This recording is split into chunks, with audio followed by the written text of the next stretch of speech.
carry on Shane Vaughn of the Royals. With the score 18-10, we're almost to halftime already. We've only had 3 fouls called on combined, and we got a timeout. It's a full timeout, so we'll take a 60-second break and be back with more Dons basketball.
Issues. So let's just keep rolling and hopefully it works. Okay. All right, well, we had a little bit of trouble the other night with the internet here in the gym, and Matt says we're having trouble again tonight, so hopefully we'll get that straightened out here in a little bit. Lane Allen's going to fire up a 3, no good. Anders gets the offensive rebound, hands it back to Allen, kicks it out to Haygood, over to Lowry. Shot no good. Anders with another offensive rebound, and he gets that one up, no good. And he even put up a little head fake that time, still didn't get it to go. 18-10. We go into the 2-minute mark of the second quarter.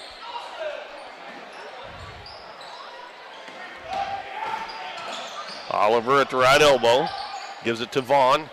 Now at the right elbow shooting the shot is Huddleston, no good. Ball tipped around, and Huddleston gets it back at the free throw line and gives it to Lilly.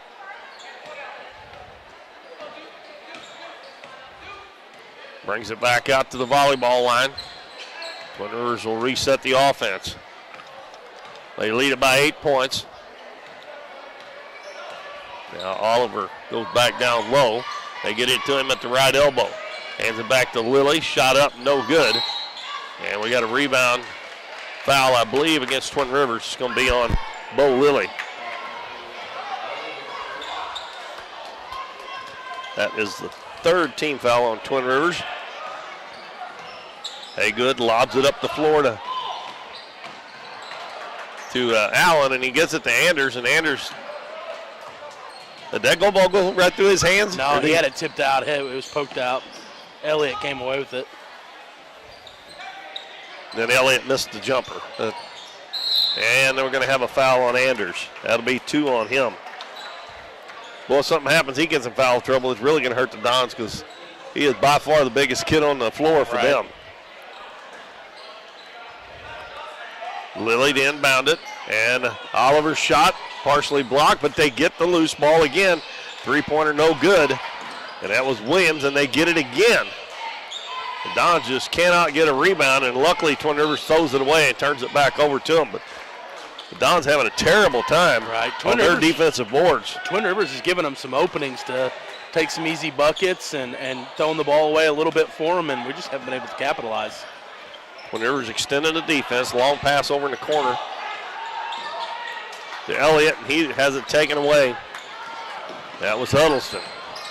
And dribbling up the floor, ball goes to Lilly, goes in, puts it up, no good. And another offensive rebound put up, no good, and the ball tipped out. Lowry going to try to beat everybody down, and he puts it up and in. Great move. Nice job by Tyler Lowry. He had a guy on each side of him. And I tell you what, he didn't play too bad the other night. He actually played pretty good. 18-12, they're going to launch a long one, and it's good. Falling away is Cameron Huddleston, and he gets his first bucket at the buzzer to give Twin Rivers a 21-12 lead over the Dons. And it was 10-8 at the end of the first quarter. The Dons were only down 2, and they hit a bucket right at the buzzer to give them that lead. But that quarter, they only scored 4. Twin Rivers got 11. I'll quickly run down the scoring. In the first half for Twin Rivers, Bo Lilly had 2. Tyler Williams had 2. Zach Hendricks had 2. Jaden Bell had 2.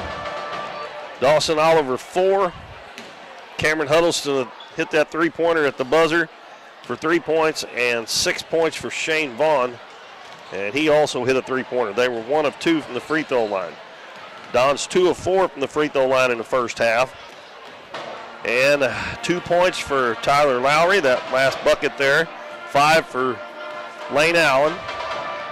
And 5 for Harley Elliott. That's the only scoring so far in the first half for the Dons.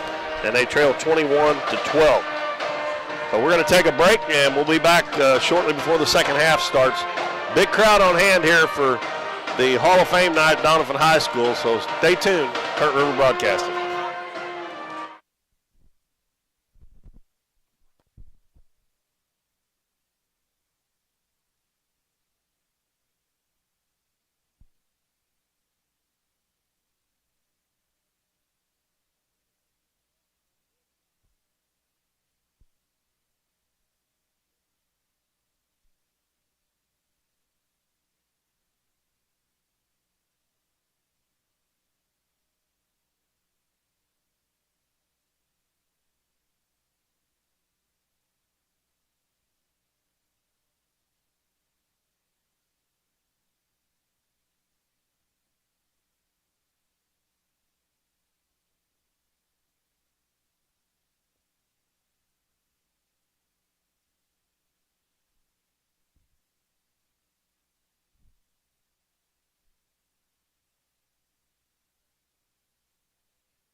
Welcome back, everybody. We're at halftime of the JV game here in Doniphan, and it's 21-12 in favor of Twin Rivers. And in the first half, Dons had a terrible time getting the defensive rebounds, and Twin Rivers pretty much just shot till they made it or till they threw it away in that first half. So they lead it by 9 heading to the second half. And tonight we will have a little bit longer period of time between the games because of the Hall of Fame inductions here at Doniphan High School. And we will get on the air probably about 8 or 10 minutes before the varsity game starts to start getting ready for that one. And that's a big game for both teams, really, because the Dons already have one loss in the conference, and that was to Greenville. So if they want to stay up close to the top, they need to get this one here tonight. And I don't know what Twin Rivers' conference record is. I don't know if they have played Greenville yet or not. And I've said all along, I still think Greenville is the team to beat in the conference, but they haven't been playing as well here lately, I don't think, as they were earlier either. So, well, I've got Twin Rivers' schedule here.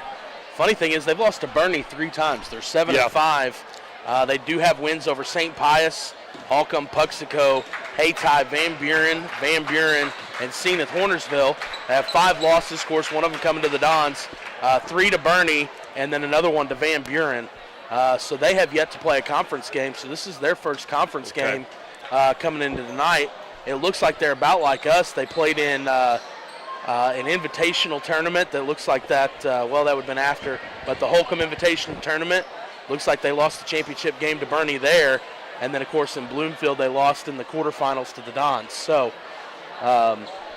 Twin Rivers yet to play a conference opponent, but they're, other than Bernie, seems like they're playing everybody pretty close and kind of keeping in every ball game they're playing. Well, I think one of the Bernie games they only lost by 2 points, didn't they? We've got Bernie 61-73, Bernie 65-68, so lost by 3 there.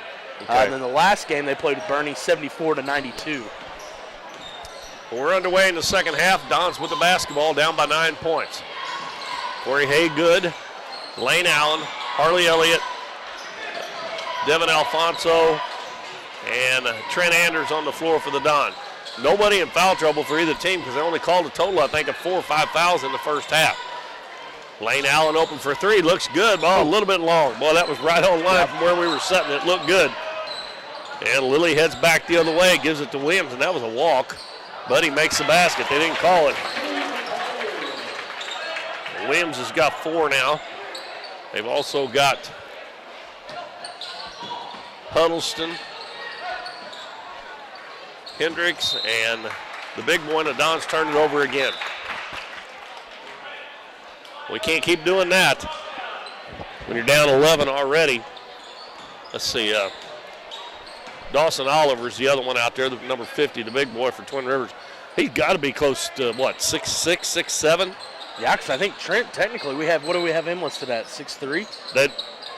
Yeah. Yeah, so, and I'm like you, I think he's 3-4 inches taller than Trent. Now, he is a junior playing down on JV, but so that usually tells you he won't play much on the varsity if they're playing down. Anders is battling with him in there. Lilly a 3 from the head of the key. Nice job by Anders to block out. And he hands the ball off to Corey Haygood.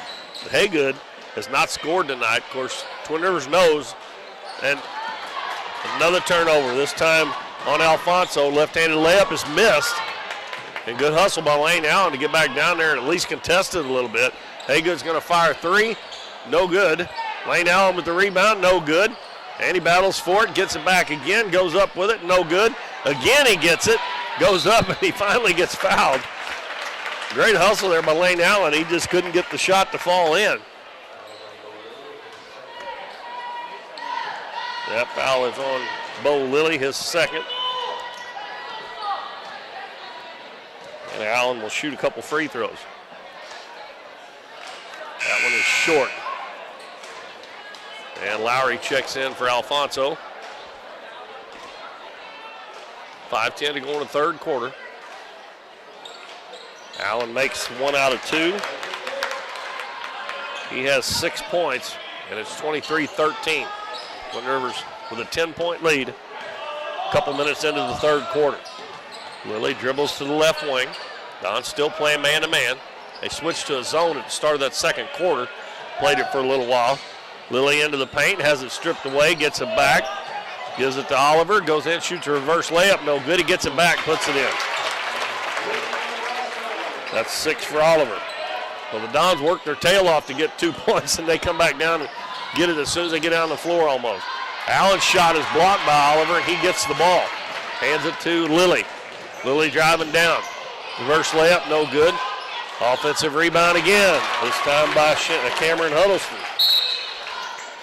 And a timeout called by Doniphan with 4:23 to go third quarter. And the Dons continue to struggle, and it's 27-13. And we'll keep it here for this timeout. Dalton, people just keep coming in. Right.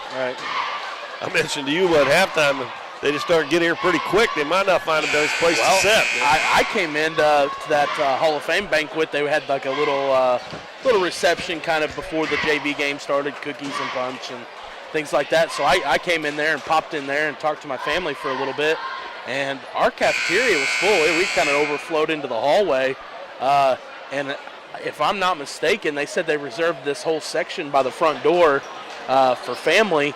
That filled up pretty quick, and then the section next to it filled up as well. So a lot of people attending the Hall of Fame induction tonight, but also just a good turnout in general from Twin Rivers. Got this side full, and then, of course, Doniphan doing a good job filling the stands as well. Dons turn it over again.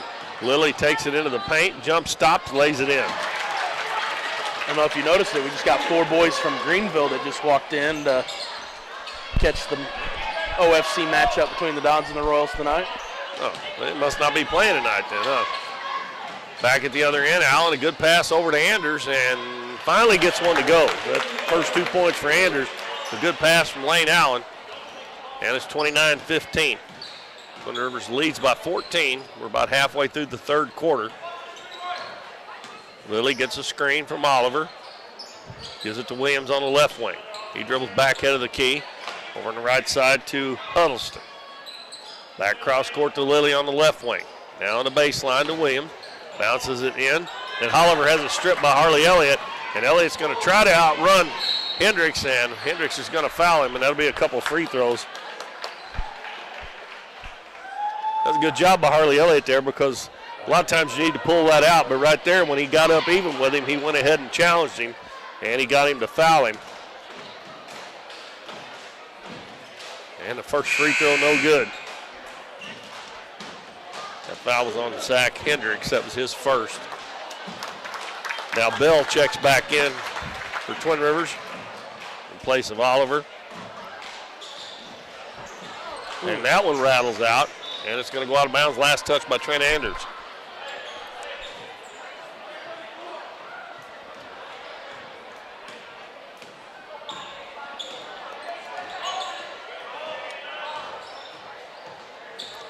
Lily with it, head of the key.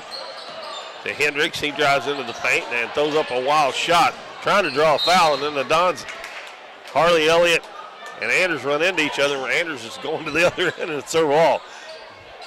He must have thought that was a Twin Rivers player running into him. No loose balls is going to Don's way. Everything's going Twin Rivers' way. Lily's turnaround jumper, and it's good. Full court press. And we're going to have a foul on Hendricks in the back court. That's his second. And that is the third team foul. And bounce pass comes into Lowry. Over to Haygood. Haygood still looking for his first point. Hands it off to Lowry.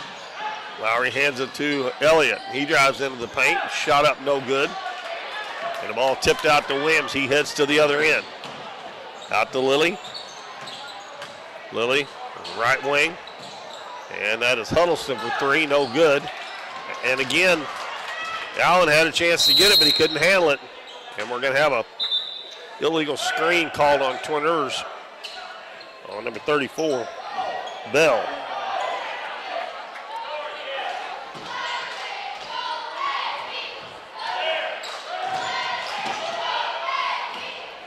Elliott's got it, dribbles into the paint, gives it to Anders. Throws it out to Lowry for three. I don't know why he didn't go up with that ball. He acts like he don't want to shoot the ball. Man wide open up the floor, but the Dons deflect it, and it is picked up. And we got a timeout. Oh, no, they called it out of bounds before Harlow could get the timeout call. Coach Harlow.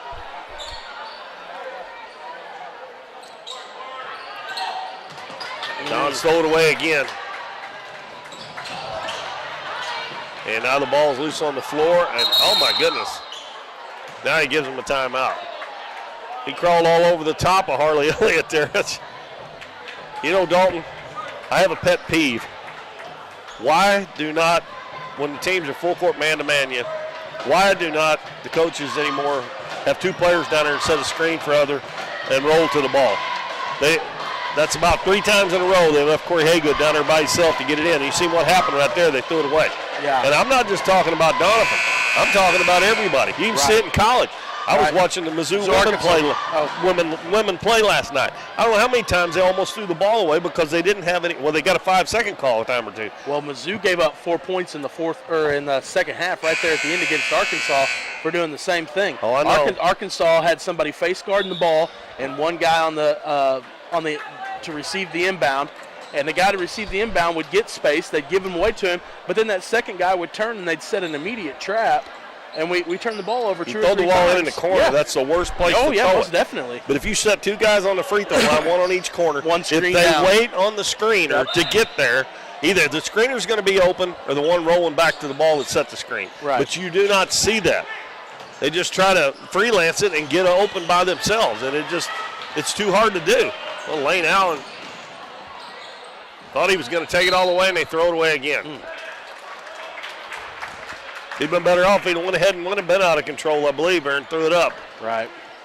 But I get so mad. And you're right, the Mizzou game against Arkansas, they should have won that game. Oh, well, up 15 in the first half, you've got to. Well, they quit playing their game. They started running the shot clock down, and they haven't done that all year. No. And Willie gets another basket, and he's fouled also, so he'll have a chance for a 3-point play. I don't know why they did that. I mean, they got the big lead by doing it the way they do it all year, you know. I think they had a little bit of foul trouble, caused them to have to change it up a little bit. But I'm like you, they've made a living off being super, super aggressive. He plays enough players, though, that he could have went ahead and done that. You know, I mean, they were in the second half. I'm talking about when they started slowing it down. Haygood with the drive. His left-handed shot is no good, and he is not even gotten very many shots off tonight. Twin Rivers has done a really good job on him. Their lead is up to 19 points now with 1:15 left in the third quarter. Bell on the left wing, gives it ahead of the key to Huddleston. Dribbles into the paint. Out to Williams. Line drive three-pointer is no good. Anders gets the rebound for the Dons. Lowry brings it into the front court. Crossover dribble, bounces it over to Haygood. Hands it off to Allen. Allen hands it to Harley Elliott. He's going to take it in, put it up, no good. It didn't look like to me he was even looking at the basket when he shot that shot. 38 seconds left in the third quarter.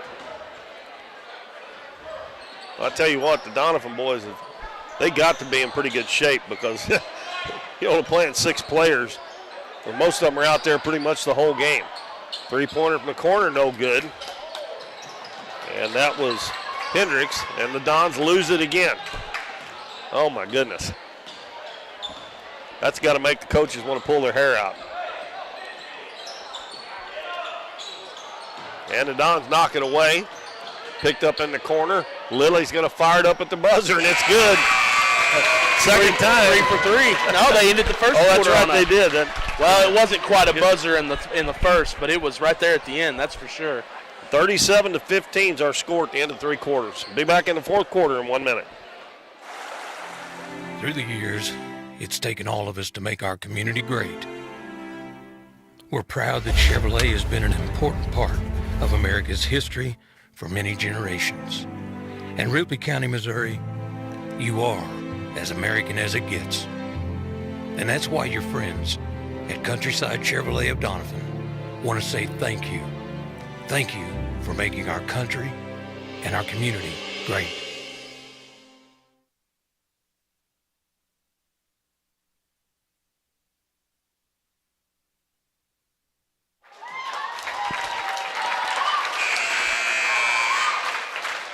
Twin Rivers leads the Dons here in the JV game 37-15 as we enter the fourth quarter. And the Dons kind of dragging back out to the court here. Yeah, you and I were on the same page talking about the Dons' conditioning. You just beat me to it, except I was going to go kind of a little bit the opposite of poor Trent Anders. Most of your big guys don't make it 4 quarters without getting a sub, and I think Trent's came out about once tonight. He's doing a great job, but you can tell he's tired. You can tell he's tired. He That's struggles exactly sometimes right. to get up and down the floor. Yeah.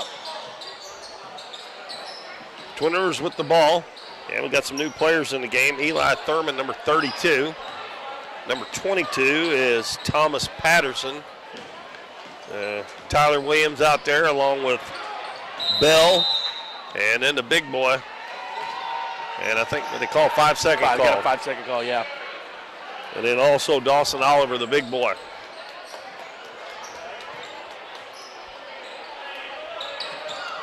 And again, 2 defenders down there and 1 person trying to get the ball in bounds.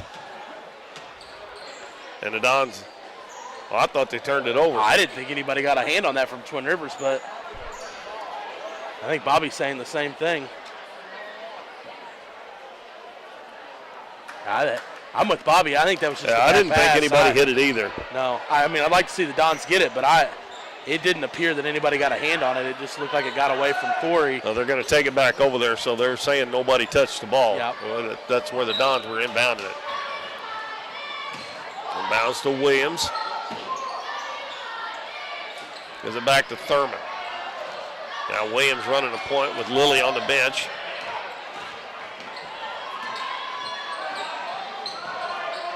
You see how they carry that ball and they hardly ever call it. His hand is underneath that ball every time he dribbles it.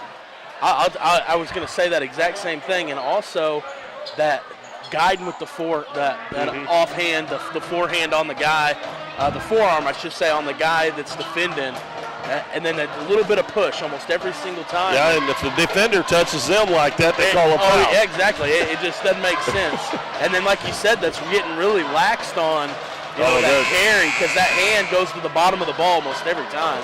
Yeah, and it's not just in this game. I mean, I've seen it in the girls' games, and just about everybody does it, but they get away with it, so they're never going to clean that up unless they start calling it. Yeah. And they could call it every time down the floor for a while, and then maybe, hopefully, teams will start cleaning that up. But well, we tend to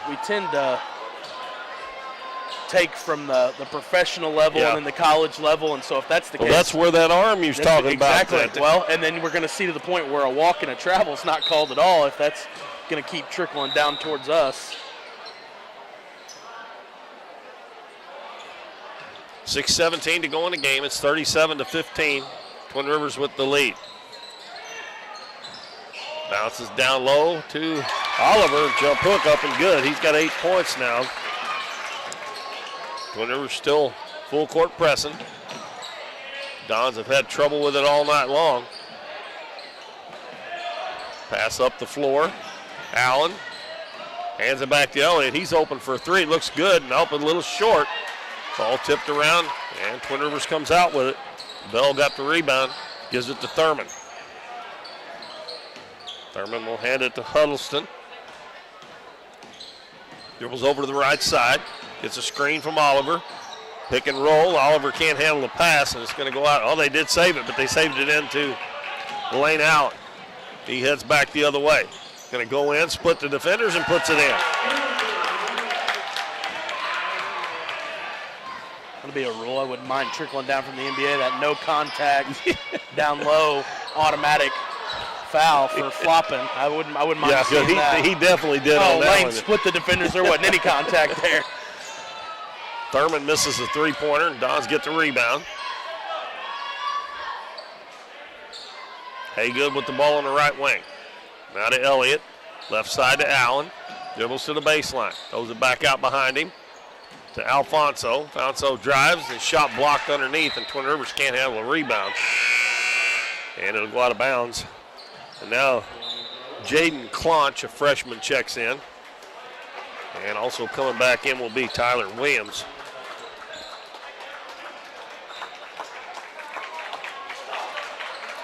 Pass in the corner. Haygood finally gets an opening, but he can't hit it. Ball tipped out. And the Dons get it. Boy, Allen was wide open. Now a three-pointer from the other side. Good job, Trent. By Alfonso. Anders got the rebound, but he couldn't put it in. He was wide open, too. He should have made that one. Just like you said, he's probably getting tired. Yeah. But all you got to do is gather yourself and take your time there, because now that Oliver went out, he's the biggest boy on the floor now by far.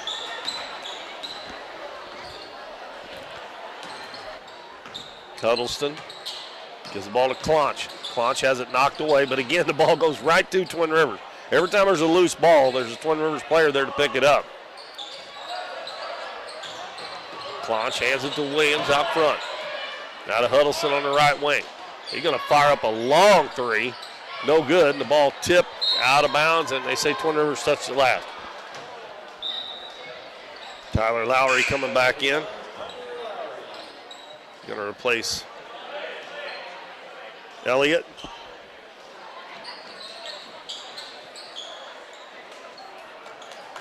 Twin Rivers in a 2-2-1 zone press.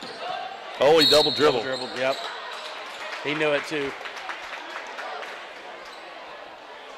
I guess that's when that happens, that situation, just keep going and hopefully they don't call it, right? Yeah. That's all they can do. Yeah, right? I seen Adam Crater come in over there. Yeah, he's kind of easy to spot, isn't he? Yeah, when you're 7 foot tall, you kind of stand out, especially when you're the only one down there walking in on the floor. Right, everybody else has already sat down. Yeah. Block the view of the 6th row walking in. Huddleston on the baseline. Backs it out behind the three-point line. Now he dribbles to the baseline. Underneath the basket, reverse layup, and no good. And the ball comes out of there to Trent Anders. Alfonso throws it on the baseline. Almost threw it away. Ball saved into Lane Allen. And we're going to have a jump ball, and it'll be Don's ball. Well, Don's going to have a hard time breaking 20 if they don't get it going here. Elliott back in the ball game. And he comes in for Alfonso. 39-17. Both teams have only scored 2 points this quarter.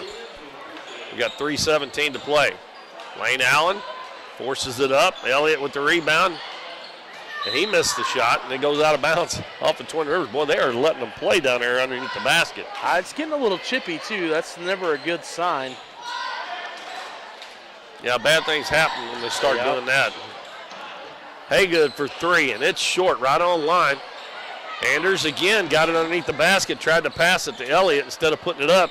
Haygood's going to try it again, and he gets one. Well, that's what I like about Haygood. He's just going to keep shooting until one goes in. Hey, shooters, that's what they got to do. That's right. 39-20 at the other end. Huddleston into the paint. His shot partially blocked. He's going to go on the other side, get his own rebound. Out to Williams, and he hits a three-pointer.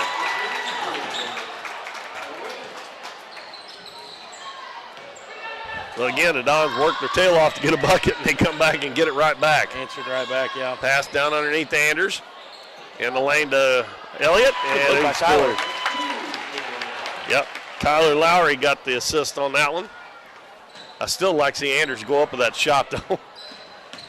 I know he's been struggling making them. Huddleston throws it out of bounds, a little out of control that time. Dawson Oliver back in, along with Bell. And going to the bench is Patterson and Huddleston. 42-22, we're down to 2 minutes left in the ball game. Pass in the middle, deflected and stolen.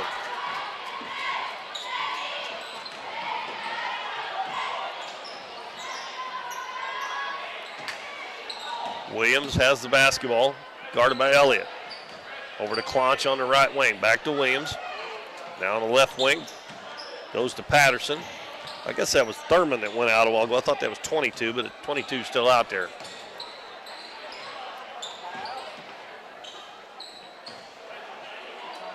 Backdoor pass, good pass, and a good block there by Tyler Lowry. As Thurman put the shot up.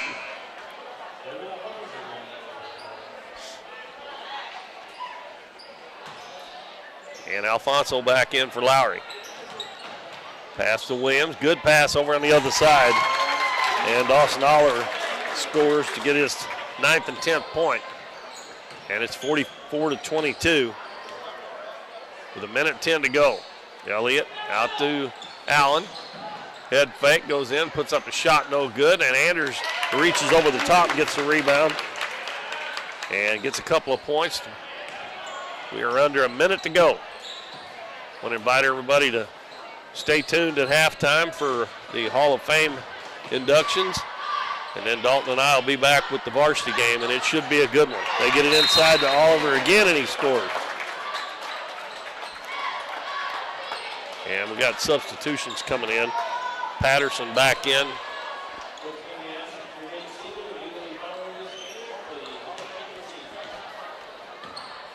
.40 seconds to go. Haygood passes over to Allen. He's open for a three-pointer. No good. And nothing with blue shirts there to get the rebound. Pass up the floor. And Patterson in the corner to Williams. Throws it between the circles to Claunch. And Williams going to back it back out with 18 seconds to go. Reverses his dribble. Hands it to Patterson. Patterson to Bell. Bell to Claunch. And Claunch dribbles into the paint. Throws it in the corner. Twin Rivers, I don't believe they're going to shoot it. They're just going to back it out and run it out. So our final score is Twin Rivers 46 and the Dons 24 in the junior varsity game. Quickly run down the scoring here. First of all, for Twin Rivers, Bo Lilly had 9, 7 for Tyler Williams, 2 for Zach Hendricks, 2 for Chaden Bell. Dawson Oliver led them with 12, 5 for Cameron Huddleston, and 6 for Shane Vaughn, and they were 2 out of 3 from the free throw line. And the Dons were only 3 out of 8 from the free throw line. And scoring for the Dons, Tyler Lowry with 2, 8 for Lane Allen, 7 for Harley Elliott, 3 for Corey Haygood, and 4 for Trent Anders. And Twin Rivers wins it 46-24. I don't know about how long this induction will last, but hopefully you stick with us here and watch that at between the games, and then Dalton and I will be back on to get set for the varsity game after the ceremony. So keep it tuned here to Current River Broadcasting.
Welcome to our Doniphan High School full-time event. We're going to start the evening with the first induction examiner, Larry Joplin, graduate of the DHS class of 1962.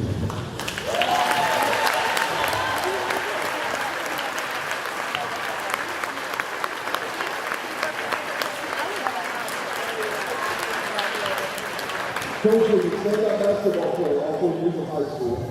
Started as a sophomore and was leading scorer in his senior year. Graduated from Arkansas State University in 1966, playing all 4 years on scholarship.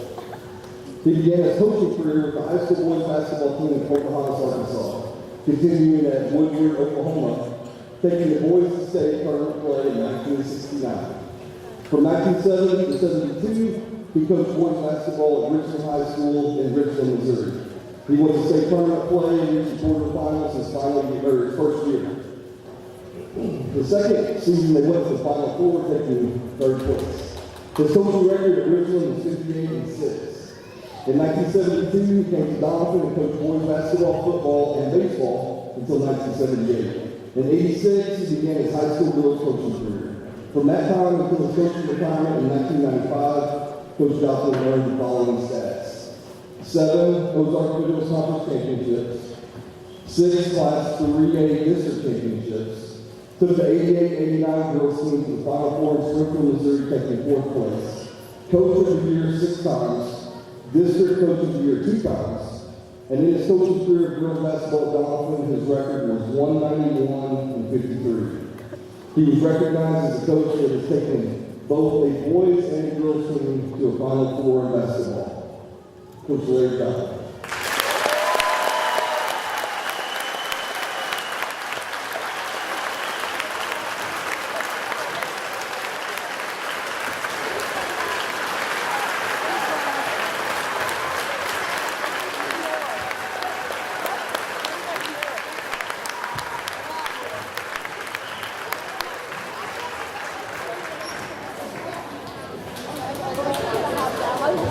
Our next inductee is Anita Collins. She was a graduate of the DHS class in 1981.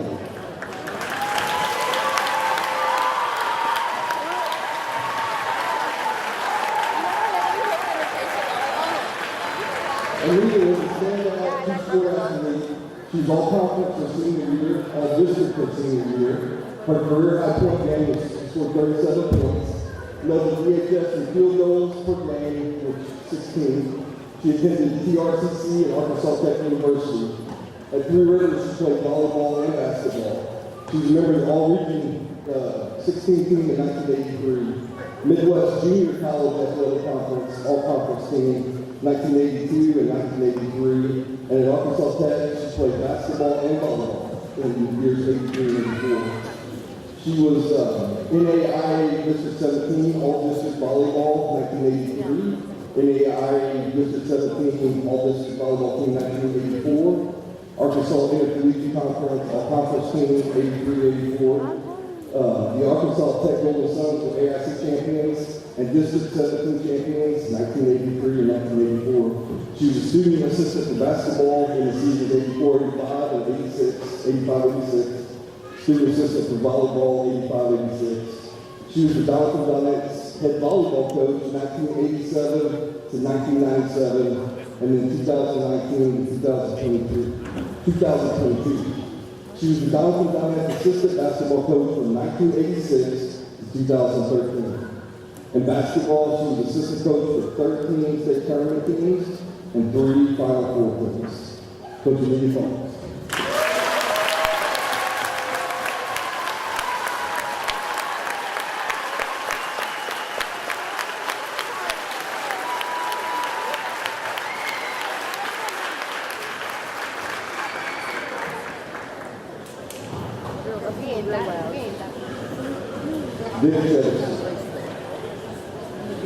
Dick is a graduate of the David High School, class of 1959. He was a co-owner and operator of the industry home in Doniphan. He was a member and president of the Doniphan Lions Club, served on the board of directors of U.S. Bank, president of the Doniphan Booster Club, Chamber of Commerce, Man of the Year 1982, VFW Man of the Year 1982, a professional pool player. Excuse me, this is the first one we're going to.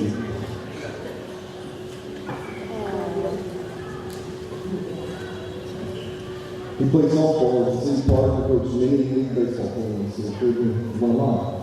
Dick was an avid fan of all the Doniphan school programs. He could be seen at the high school ballpark sitting in his lawn chair, keeping stats, eating popcorn, and drinking Coca-Cola. In the winter months, he could be found in the high school gym, bottom row bleacher, keeping stats on each athlete as they play. A real joy for Dick was coaching the Naylor Graham men's traveling softball team. The men, under his leadership, won many trophies and on multiple occasions qualified for state competition. Undoubtedly, Dick was one of the most enthusiastic sports fans and loyal sports leaders in Doniphan history.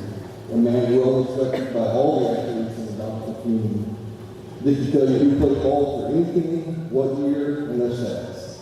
He was a wealth of knowledge about sports and people often contacted him concerning the data of ball players and different teams even from the early days. An avid St. Louis Cardinal baseball fan who would watch the games on TV while at the same time listening to the same games on the radio.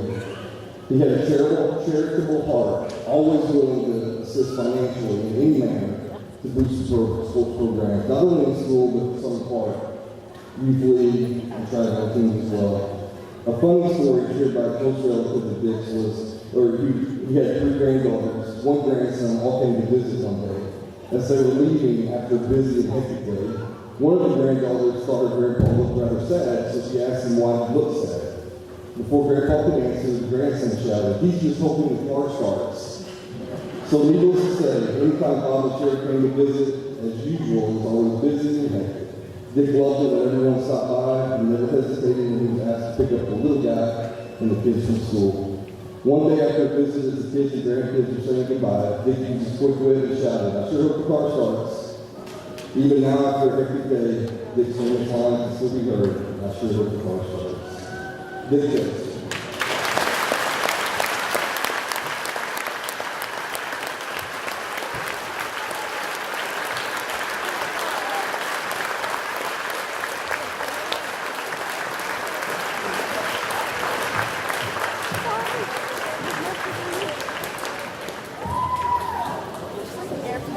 Our next inductee is Susan Doniphan, graduate, class of 1979.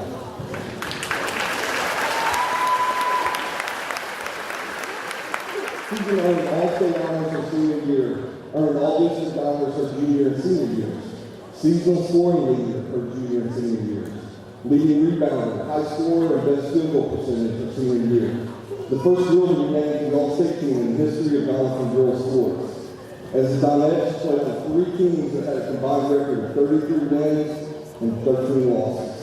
She scored 30 points in the quarterfinals of district tournament play her senior year. She played at Central Methodist College 1979 to 1983 on scholarship, leading rebounder, second in scoring her junior year, averaged 16 points, 10 rebounds, and had a 61.7% field goal shooting per game. Her senior year, placing 5th in the nation among NAIA players. It was the ultimate accomplishment thus far in the history of women's basketball this season. She was named All-Conference to the Heart of America Athletic Conference her junior and senior years. Susan has assisted in high school coaching and volunteered in coaching recreational leagues. And Susan would like to give credit for her success to her coaches, teammates, her sister and teammate Mary, and to her dad, Richard Brummett, who tirelessly worked with her on her shot as well as basketball strategies. Susan Doniphan.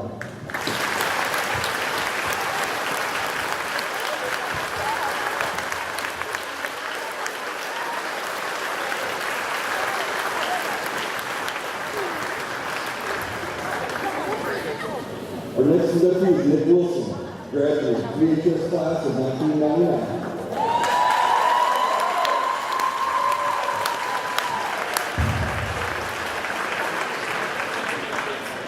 Nick earned all-state honors his junior and senior years.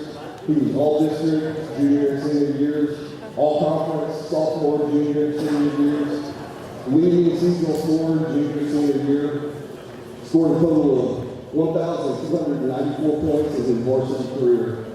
He was a member of the 1998-99 state tournament team that finished with a 23-6 record. He played at Three Rivers 1999 to 2001. As a freshman, he led the team in the free throw percentage, and as a sophomore, he led his team in assists and free throw percentage. 2001-2002, he played at Iowa Wesleyan University, led the team in assists, steals, free throw, and three-point percentages.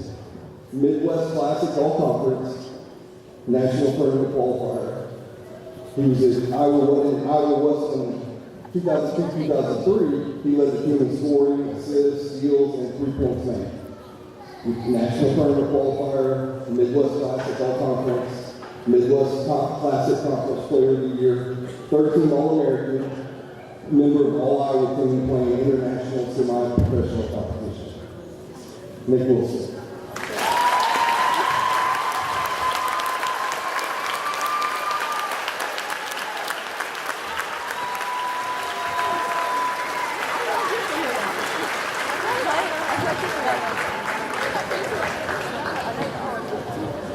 Our final result tonight is the Doniphan High School Dons State Tournament team 1951 and 1952. Coached by James W. Brinkoff, their season record was 28-4. Doniphan had an outstanding team and a tremendous record. However, to advance to state play, the Dons had to win the regionals, which in those days consisted of a tournament in Kabul, where they beat Kabul 59-37, beat Piedmont 50-38, and beat Salem 60-49. Then the state tournament play, which was in Columbia, they beat Kirksville 49-31, then lost to St. Louis University High 74-46. There were no district divisions or class sizes in the tournament at the time. There was just one class of competition in the whole state. The Doniphan school bus took the team to all the away games. To go to the regional tournament and state tournament, however, parents and or sports fans had to drive their own vehicles to get the players to the games. The school bus did not make those trips. As I name each team member, the family is welcome and comfortable with the represent the player. Team members: Bill Gatlin, John Harder, Colin Whittier, Ralph Seymour, Milburn Moore, Leonard Schultz, Nick Petmiller, Glenn Allen, Bill Mobley, Don Van Dam, Dale McDowell, and Lonnie Simpson. There are two remaining players on this team that are still with us, Wayne Thornton and Dr. Roger Green. Wayne is unable to attend this evening, but we are honored to have Dr. Green here.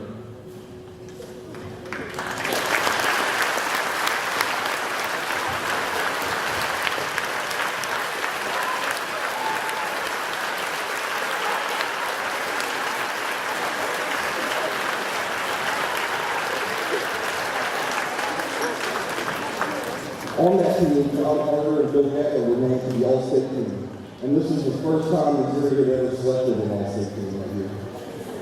A funny story about this team, Dale McDowell shared that often the bus would stop after a ball game at a hamburger place across the road from the Hilltop Beer Joint, just a few miles out of town. It was called the Silver Front and was owned by a man named Ed Silsey. He said Mr. Silsey had the best hamburgers around, with the meat spilling over the sides of the bun. Dale said one Saturday he was hungry for one of those juicy hamburgers, and he went to the Silver Front to buy one, which were only a quarter. The next day, he was soundly questioned by his mother as to why his car was out of the Hilltop. 1951, 1952, Doniphan High School Dons State Tournament team.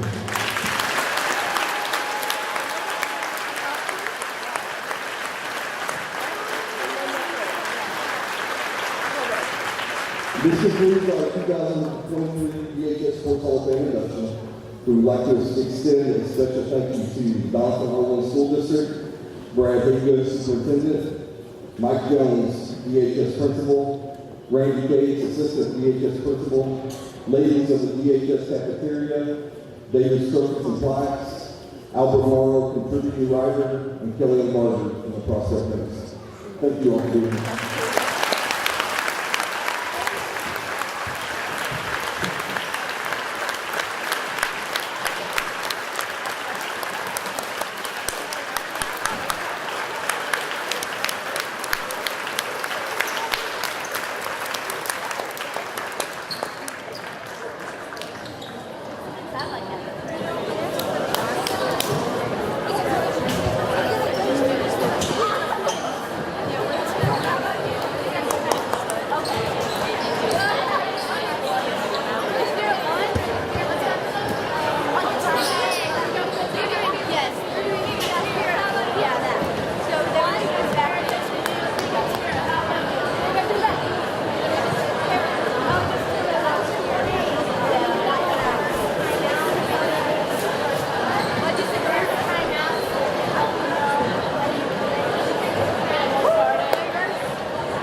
All right, everybody, this is Dalton Pennington here. I've got Coach Epps with me of the girls basketball team.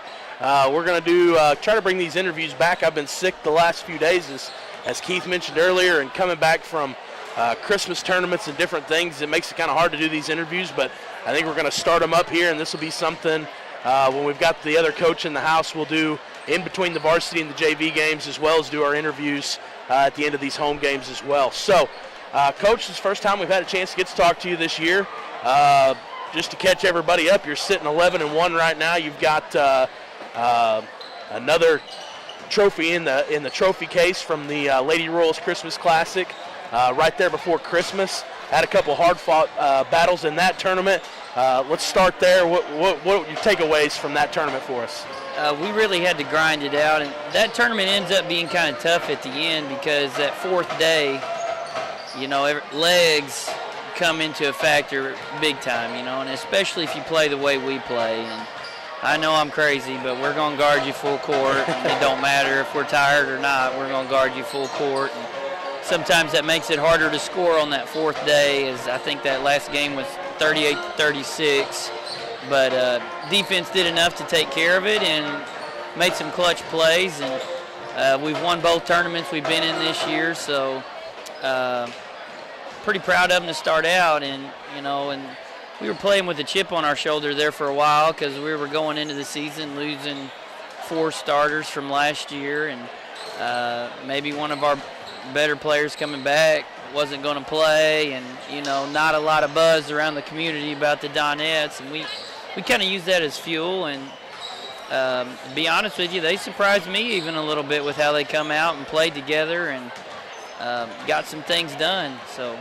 Hey, as you mentioned, it took some team ball to get both of those big wins, the last 2 wins in that Lady Royals Classic, which came against 2 OFC opponents. You had the semifinals against Neelyville, which was a knockdown drag-out for sure, and that wound up being a 3-point game. And then you come and get back the next night, and East Carter comes out throwing haymakers as well, and that wound up being a 2-point game. There's a lot of good things. I think it says right here, Neelyville's 11-2. You guys are 11-1. East Carter's 9-2. That kind of puts a pretty interesting picture in a very competitive OFC that's going to be kind of up for grabs from here on for the rest of the season. And then when we roll into the tournament, what are your thoughts about how the OFC is looking for the girls basketball? It's going to be tough, and I'm just telling you, that Neelyville game, we was down by 16 at one point in that game, and I think they just kind of got tired there at the end, and we started doing some good things and kind of clawed our way back in it. But it is not going to be a cakewalk by no stretch of the imagination, because both of those teams, East Carter, maybe one of the most talented teams around, and size-wise, too, they got 2 girls that are starting that are 6'2", and the Neelyville girls, they're just going to beat you to death. They play so stinking hard, and they don't care who you are, and they don't care what you've done over the past few years. They're not scared. So it's going to be a fun conference. This month's kind of going to tell the tape of how seeding's going to go for the tournament and the regular season conference championship. So we got some big games this month. Well, coming up, you mentioned that you got big games coming up. You've got East Carter on 1-9, Greenville on 1-12, and Neelyville again on 1-19. And then you round it out with Dexter to follow that up. So 4 straight big games against big teams that you've already kind of swapped punches with. Greenville's 3-6 in conference, but looking at it again, you've got East Carter coming up next week, and then you've got Neelyville and Dexter, both pretty good squads as well. So, like you said, a very, very tough week. You alluded to the fact that it's been a real team struggle for you guys, or not a team struggle necessarily, but a team performance that's gotten you to where you are to this point. Last night we saw Maddie Reedus come back for you, first time she's played this season. What do you think about the team and the girls coming in to where we are starting now, second semester of school coming into January moving forward? We got to kind of pick up the ball rolling how we were. And the Poplar Bluff game, we gave up more points than what we wanted to.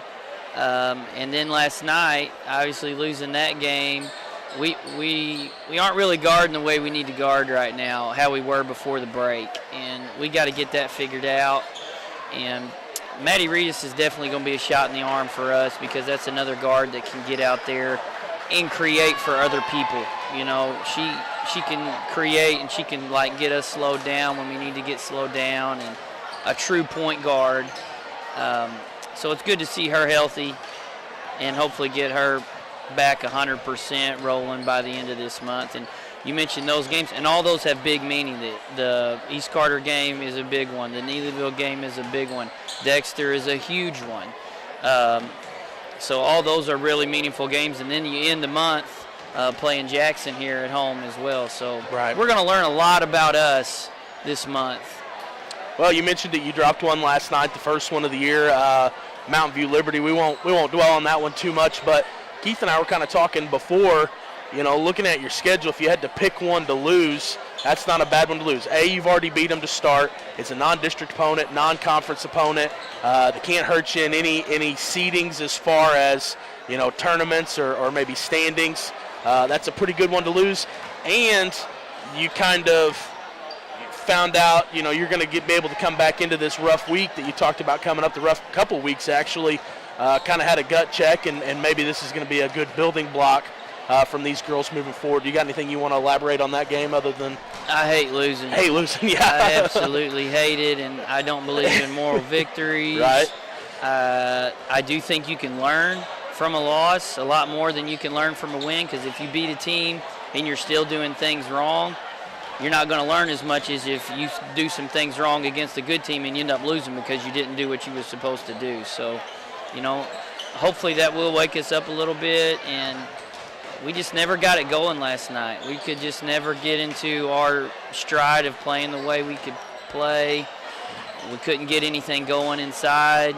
They kind of shut Kenzie down. She had 3 and has been averaging 19, and kind of back to that defensive thing. Man, if we struggle to guard you and put pressure on it and make it up tempo, it can be long nights for us, and we got to realize that real quick and in a hurry. Right. All right, Coach. Well, I think that's all the questions I got for you. Had a pretty good program right in between this first and second game, a good Hall of Fame banquet. I do want to commend our kids, our boys basketball. They stood up and applauded everybody, and even our student section over there. That I noticed every time they finalized and inducted somebody new into the Hall of Fame, our students did a really good job of standing up and appreciating and supporting those people that have kind of come before us. And it's just Doniphan's just a really good place to be. There's several high character people that they inducted into the Hall of Fame, right, and several of those people have direct impact on these students, and you think of Anita Carnes, who's coached some of those kids in the student section, and Larry Joplin, who comes to every game that he can possibly get to, home or away. So it's nice to see, and what better place to be on a Friday night. Look at this gym, man. It's just jam-packed. To go back and be an athlete one more time. This is probably about as good as it gets. All right, Coach. Well, I appreciate you joining us. We're going to take a 1-minute pause here. Matt, if you want to cue up a commercial, we're going to switch the headsets around a little bit, and Keith and I are going to talk about this one coming up. But, Coach, I appreciate you joining us. Thank you.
All right, everybody, this is Dalton Pennington alongside Keith Bowman here. Keith's going to have the play-by-play for us. He's getting some paperwork lined out for this one, getting ready to get started between your Doniphan Dons and the Twin Rivers Royals. Looking at this matchup tonight, the Dons are currently sitting at 10-3, and Twin Rivers is sitting at 7-5. These two teams have matched up already once this year. The Dons were able to squeak out a win. It was a hard-fought win over at the Bloomfield Christmas Tournament, and they won that game by a score of 47-50 was the final in that ball game. Keith, are you ready to go? Or I'm ready. Okay, let's go. I'll let you have it. All right, well, look at the matchup of this series. This series going back to 2008, and Twin Rivers holds a 16-12 advantage over the Dons since 2008. Matt told me that Misha only goes back, or Max Prep, wherever he got it, back to 2008. But Twin Rivers is ahead 16-12 since 2008. But the Dons have won the last 6 matchups.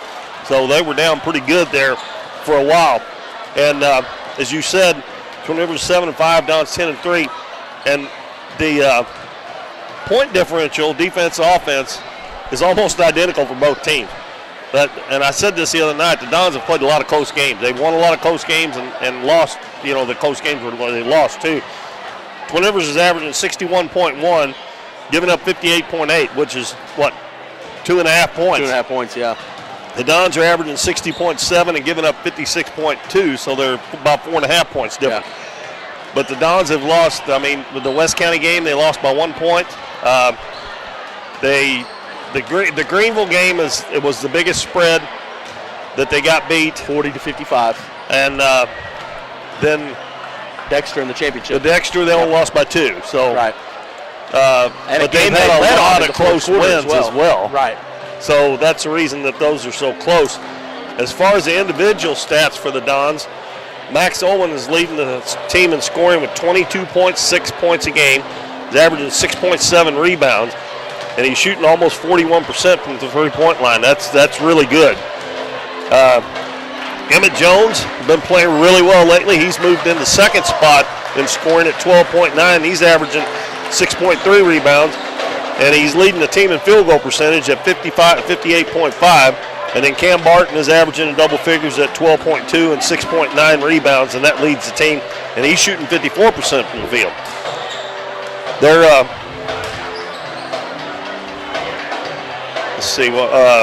actually shooting from the field almost 54% from the field on the season. That's really good. Yeah. Now the free throw percentage, not so much. A little less than 57%. They need to get better at that. Well, looking at that stat you were talking about, there's been 2 games that have been decided by more than a single-digit score, and that was against East Carter. That game was 84-65, and then against Kennett was 72-59. So only 2 games the Dons have had a double-digit difference there. We're going to take a minute break, and we'll be back after the national anthem. We're for road trips. We're for hitting up Arthur Bryant's for lunch and making it to Lambert's for dinner. We're for drop tops, T-tops, classics, cruisers, steel horses, and real horses. Have you ever hit a deer? Yep, we're for you too. We're for getting stuck in traffic and 6-lane freeways that aren't so free. We're for Missouri license plates. No, medals of pride. Like us, no 2 roads are alike, but we're all connected. We are Missouri Farm Bureau Insurance, and if you're a Missouri driver, we're for you. I am Doug Green, your Missouri Farm Bureau Insurance Agent, and if you're in Ripley County, I've got you covered. Hometown Pharmacy is your one-stop pharmacy for all of your medical needs. Our pharmacists provide shots for flu, pneumonia, and shingles all in this pharmacy with no appointment necessary. Refills can be requested online or through our app, and delivery is available if you live within the city limits. Transferring prescriptions is easy, so come by or give us a call, and our friendly staff will take care of everything. Come experience the difference a hometown pharmacy can make on LaRue Street in Doniphan.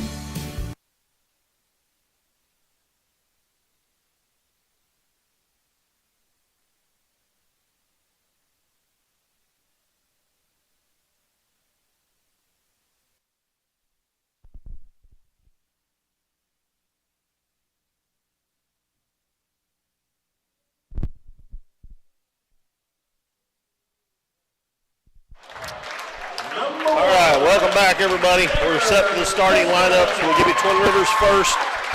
They're coached by Seth McBroom. They're 7-5 on the season, and I believe this is their first conference game. So their first starter is Jagger Crimson, number 1, a senior. Colton Hargraves, number 3, a senior. Tucker Hecklenberg, number 10, he's also a senior. Number 24, Luke Kester, a sophomore. And number 32, Carter Lewis, a senior. Twin Rivers wearing blue uniforms with white numbers.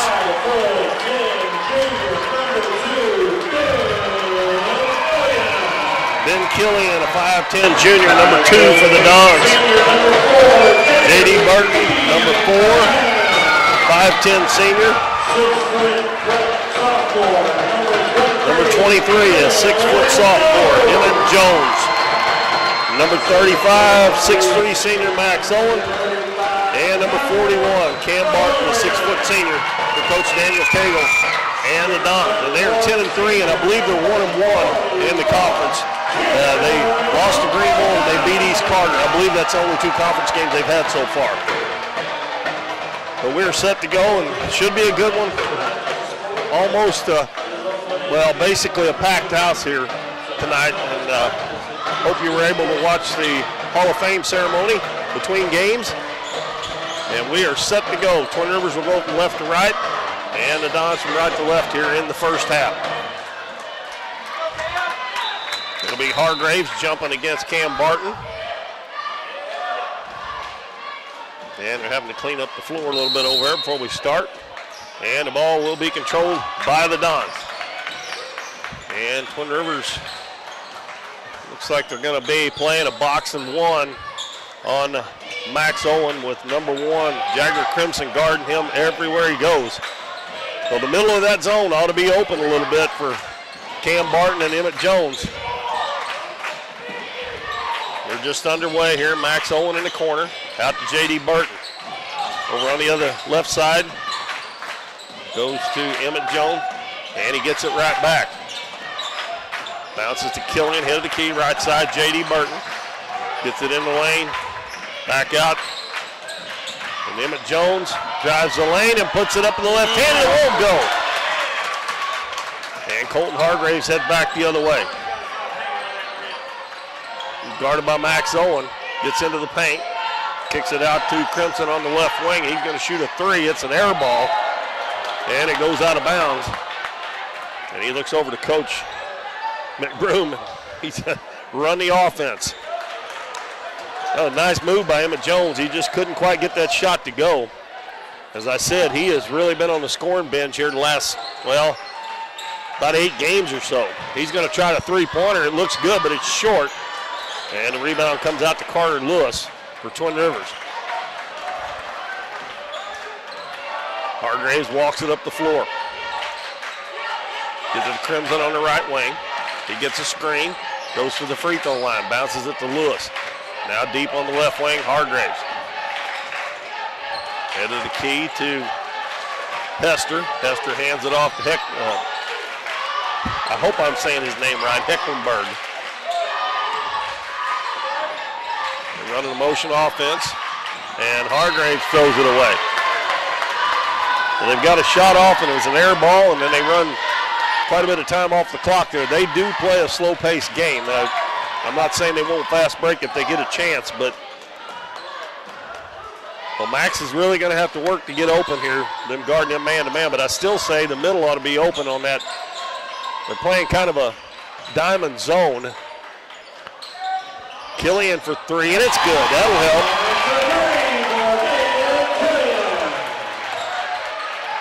The last 2 or 3 games, the guards have been getting in the scoring column a little bit too. There for a while, it was just Max and Cam show. Yeah, and Emmett.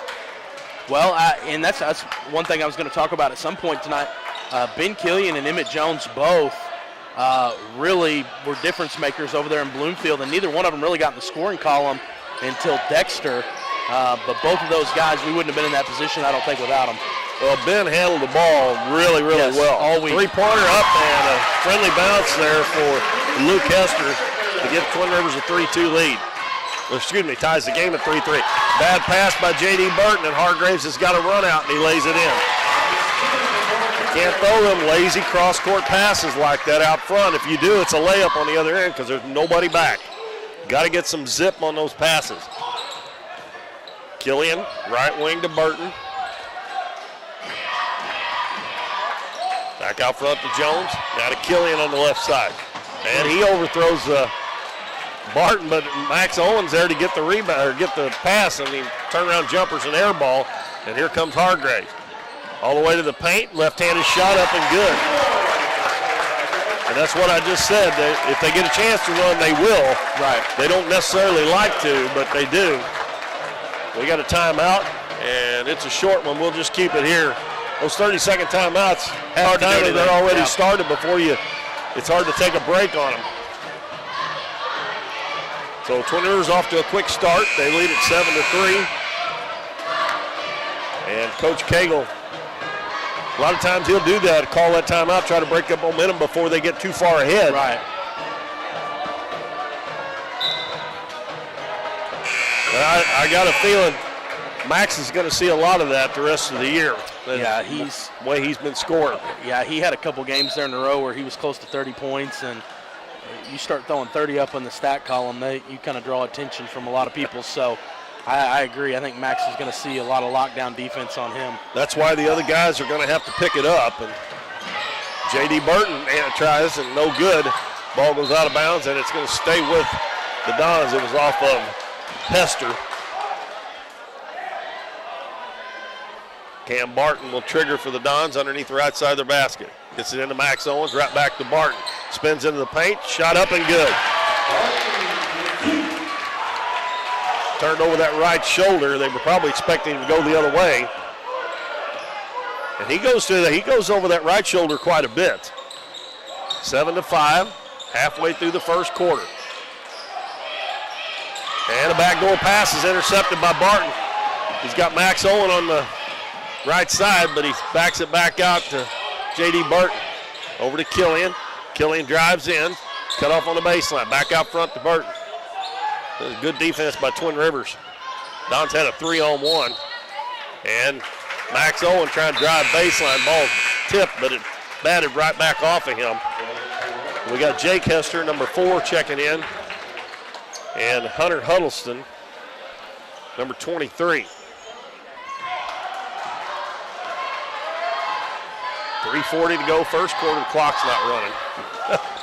Clock stopped. There it goes. Huddleston hands it to Hargraves.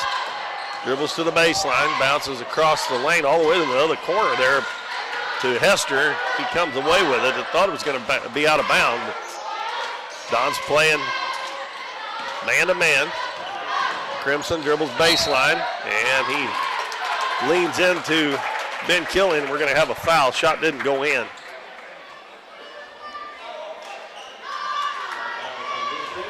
That'll be the first foul on the Dons, and it'll be 2 shots for Jagger Crimson.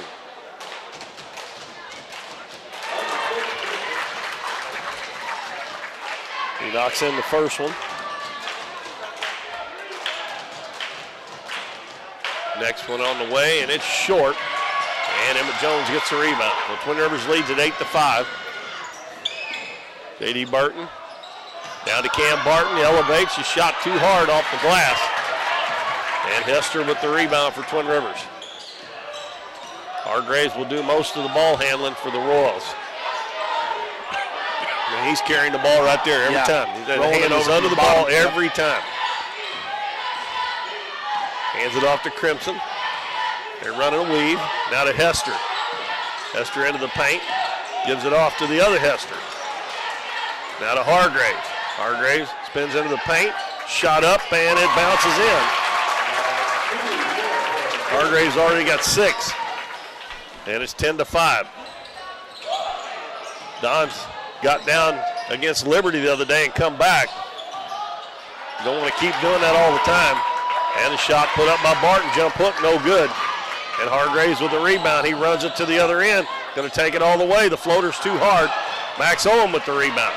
He comes back the other way, and he's going to take it all the way, and he's going to be fouled. And that will be on Crimson before the shot. That's Twin Rivers' first foul. Yeah, I think looking back at that JV game, I think we only had about 6 or 7 total fouls called in that game, and it looks like we're going to get about the same dose of that here. We're going to let them play a little bit. Isaac Rawlings checks in for Ben Killian. Burton hands it out to Rawlings. He's going to fire 3. And J.D. Burton with a rebound. His shot blocked by Hester. Give a pump fake there, J.D. They're going to jump on the first action every time.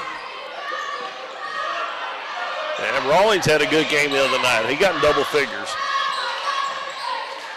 Hargraves dribbles down. Tough shot. No good. J.D. Burton with the rebound. Runs it into the front court.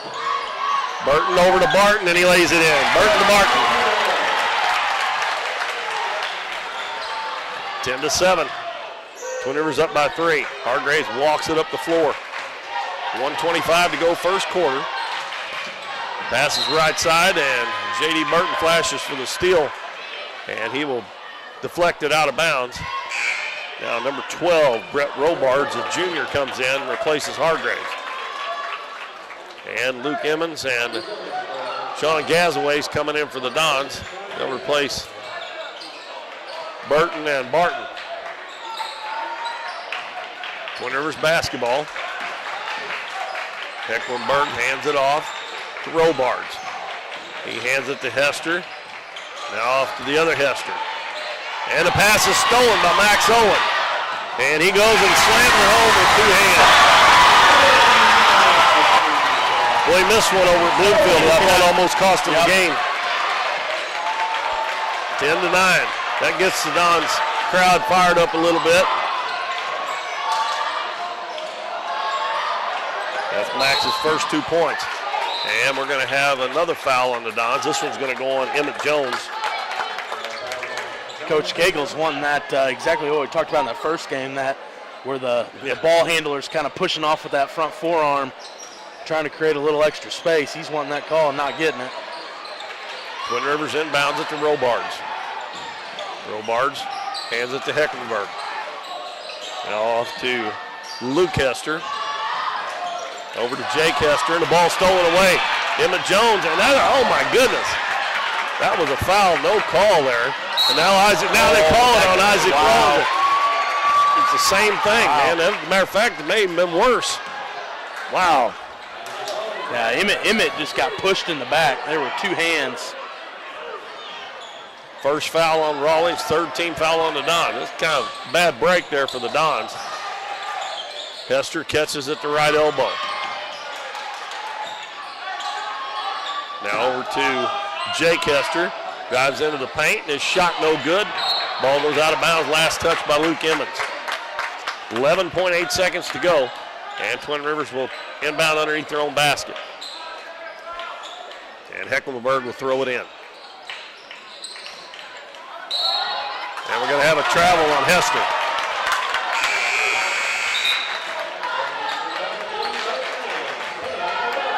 Looks like Coach Cagel's going to try to take the lead here with 10.4 left to go. Yeah, he puts Barton back in the game. He got to go now. Twin Rivers is applying some pressure, and Jones has it knocked away. Rawlings goes in, puts it up, and that's going to be a block with 1.3 seconds to go, so the Dons are going to get a chance to take the lead here. That foul is going to be on Huddleston. That was a call right there that could have went either way. It could have been for the Dons or against them. It looked like to me Rawlings sidestepped him enough that he didn't hit him head on. And the free throw's good by Isaac Rawlings. Tied up. 10-10, 1.3 seconds to go. Next one on the way, it's short. And Max Owen takes the rebound. Wow. What a way to end the first quarter. There you go. And Twin Rivers, or the Dons take a 12-10 lead at the end of the first quarter after trailing the whole quarter. 12-10, Dons after 1. Be back in 1 minute. At Mathis Timber, our goal is to provide our landowners with the greatest possible financial return on their timber lands, while not damaging young timber or leaving your property in a mess. We have served Ripley County and the surrounding areas since 1939. We will buy your timber on lump sum total or percentage. We have several references upon request. Contact Craig Mathis at 573-429-0996 and see how Mathis Timber can assist you with all your timber harvesting needs. The housing market is hot and interest rates are still low, making it a great time to sell your house or look for your new home. Either way, Taylor Schleif with United Country American Realty in Doniphan is there for you. Check out her listings online and be assured that Taylor will be with you every step of the way, making the process easier and more enjoyable for you. Come see her at their office in Oak Tree Village or schedule an appointment by calling 996-6786. Taylor Schleif and United Country American Realty. Coming Welcome soon back, to a closing everybody. Keith Bowman and Dalton Pennington back at Doniphan High School. And a missed free throw by Isaac Rawlings and a tip-in at the buzzer by Max Owen has given the Dons a 12-10 lead after trailing almost the whole first quarter over the Twin Rivers Royals. It'll be Royals basketball. Bo Lilly, the freshman, is checked in. Hecklenberg, Huddleston, Hargraves back in and Carter Lewis back in. We'll give you the Dons 5 as soon as we get a chance here. Now the Dons in a 1-2-2 zone with Max Owen on the front of the zone. The coach McBroom giving instruction. Hargraves backs it back out. Still has his dribble alive. Been dribbling for about 20 seconds. They get it down low to Huddleston. He gets tied up under the basket. The ball tipped away. Shot put up no good and then tipped. Oh my goodness. Huddleston threw that ball up. It almost hit the cable and comes straight back down through the basket. J.D. Burton for 3. And it hit the cable. 7:14 to go. Yeah, that ball almost hit the cable on there. Went straight up and didn't hit the backboard. Comes straight down through. Now the Dons going to extend the defense to a 1-2-2, like three-quarter court. Hargraves over to Hecklenberg. In the middle to Lilly. Nobody picked him up, and he put it in. You have to pick up the ball and make him pass it, or, if they get the layup, that's fine, but you got to pick up the basketball. They just let him go between the two defenders. Pass down low, and a nice catch there by Barton. He actually bobbled a little bit, and then on the bobble just went ahead and went up with it and got it to go, and we're tied at 14. Now the Dons. And Hargraves throws it in the middle, ball batted away, and it is going to be call timeout. Oh my goodness! Yeah, I wish they wouldn't do that. I wish they didn't allow that. I mean, I don't care who it is.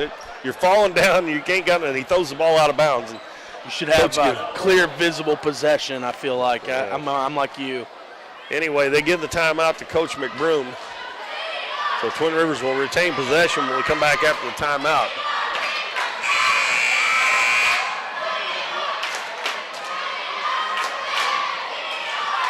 Well, remind me at halftime we need to let everybody know the games that are where everybody's playing next week. We got a couple of home games, we got a couple of away games as well. Right.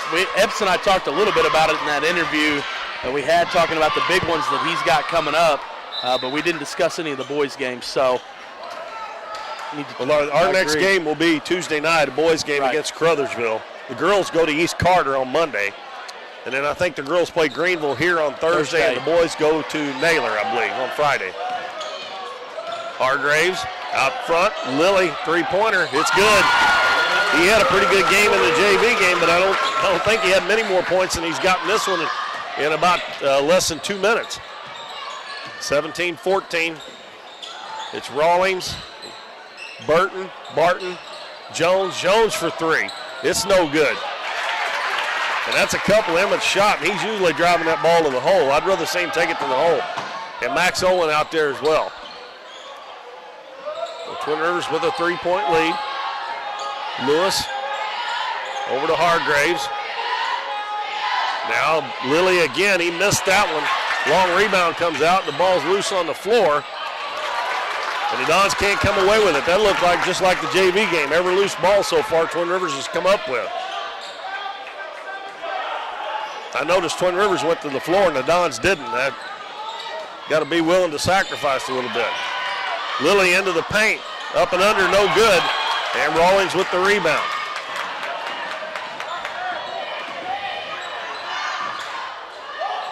Barton's going to try a 3. It's way off to the right. They're settling too much for three-pointers. And Hargraves is going to stop and shoot from the head of the key. Barton high for the rebound. J.D. Burton with it. Weaves his way in and out of traffic, lays it in. 17-16, Twin Rivers with 4:48 left in the first half. It's probably going to be a low-scoring game. Last time they played it was 50-47. Because Twin Rivers takes a lot of time on offense a lot of time. Hargraves goes down, up and under, and it's blocked. Owen had the block, and he come away with the basketball. Well, Max having a hard time on offense. And Rawlings for 3. It's up, it's no good, and that's 3 3-pointers besides that layup that they shot in a row. And Evan Jones gets the rebound, and he scores. Emmett's been, that's another thing. He's been getting a lot of old-fashioned three-pointers here lately, too. Ben Killian back in. He replaces J.D. Burton. And we have Crimson checking back in for Twin Rivers along with Hecklenburg. And number 30, that is Zach Joyner, a junior. They join Hargraves and Lilly on the floor.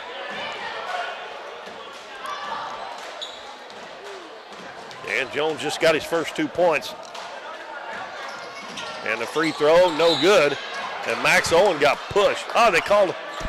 Oh, my God. I've seen more lane violations on the shooter. Oh, they called it on Twin Rivers. I thought he called it on Emmett going over the line. But I've seen a bunch of those here in the last few weeks where the shooter's going over the line too quick.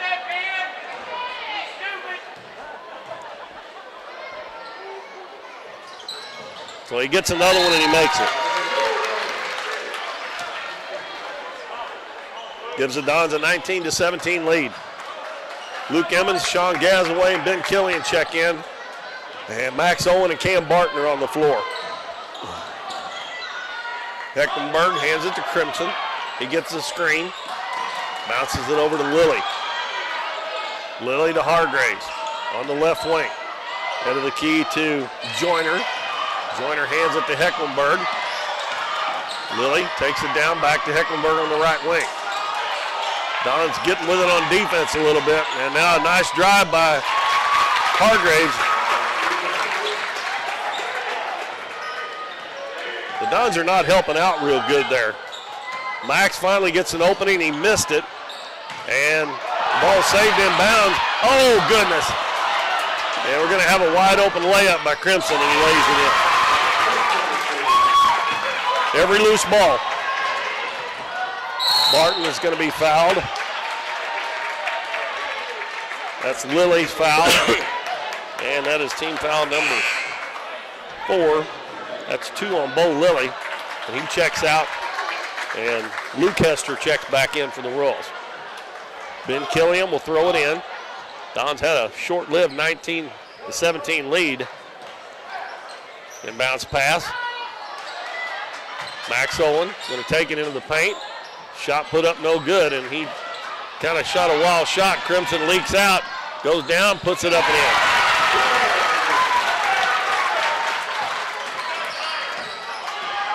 And Twin Rivers have scored 6 in a row.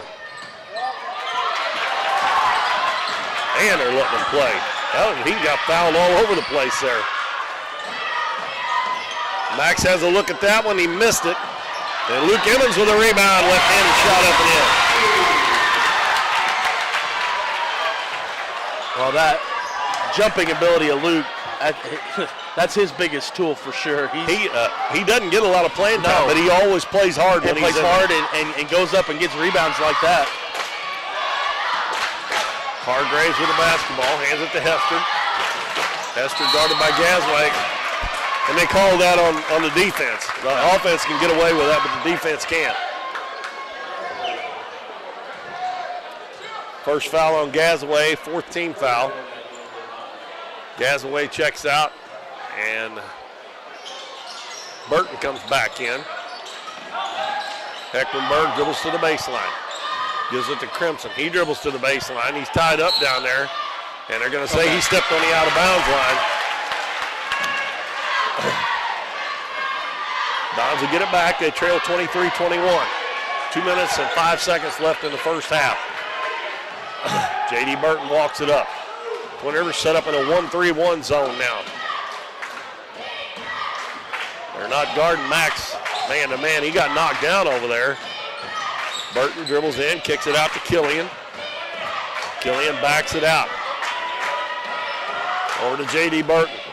Burton penetrates, tries to pass, and it's knocked away and stolen. They're going to get another layup. And Joyner takes it down, lays it up, and it's blocked. And then a foul on Crimson. That's not a goaltend. He blocked it into the backboard. Yeah. You can hit it before it hits the backboard. If it hits the backboard, it's goaltending. He blocked it into the backboard.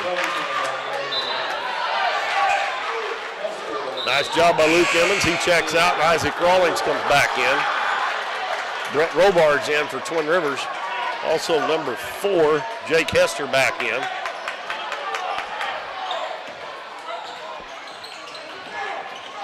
Killian, head of the key to Jones. Over to Rawlings. Rawlings bounces over to Ben Killian. Now, when they drive in there, Max is wide open on the baseline, but they're not looking over there. Ben Killian, three-pointer, no good. And Twin Rivers with a rebound. Here comes Hargraves. Hargraves right down the middle. Up and under with a shot, no good. And Isaac Rawlings comes out with a rebound. Killian will get it across the half line, over to Rawlings. Rawlings back out front to Killian. 23-21, Dons trail by 2. And Jones goes down into the lane. They're going to call a travel up.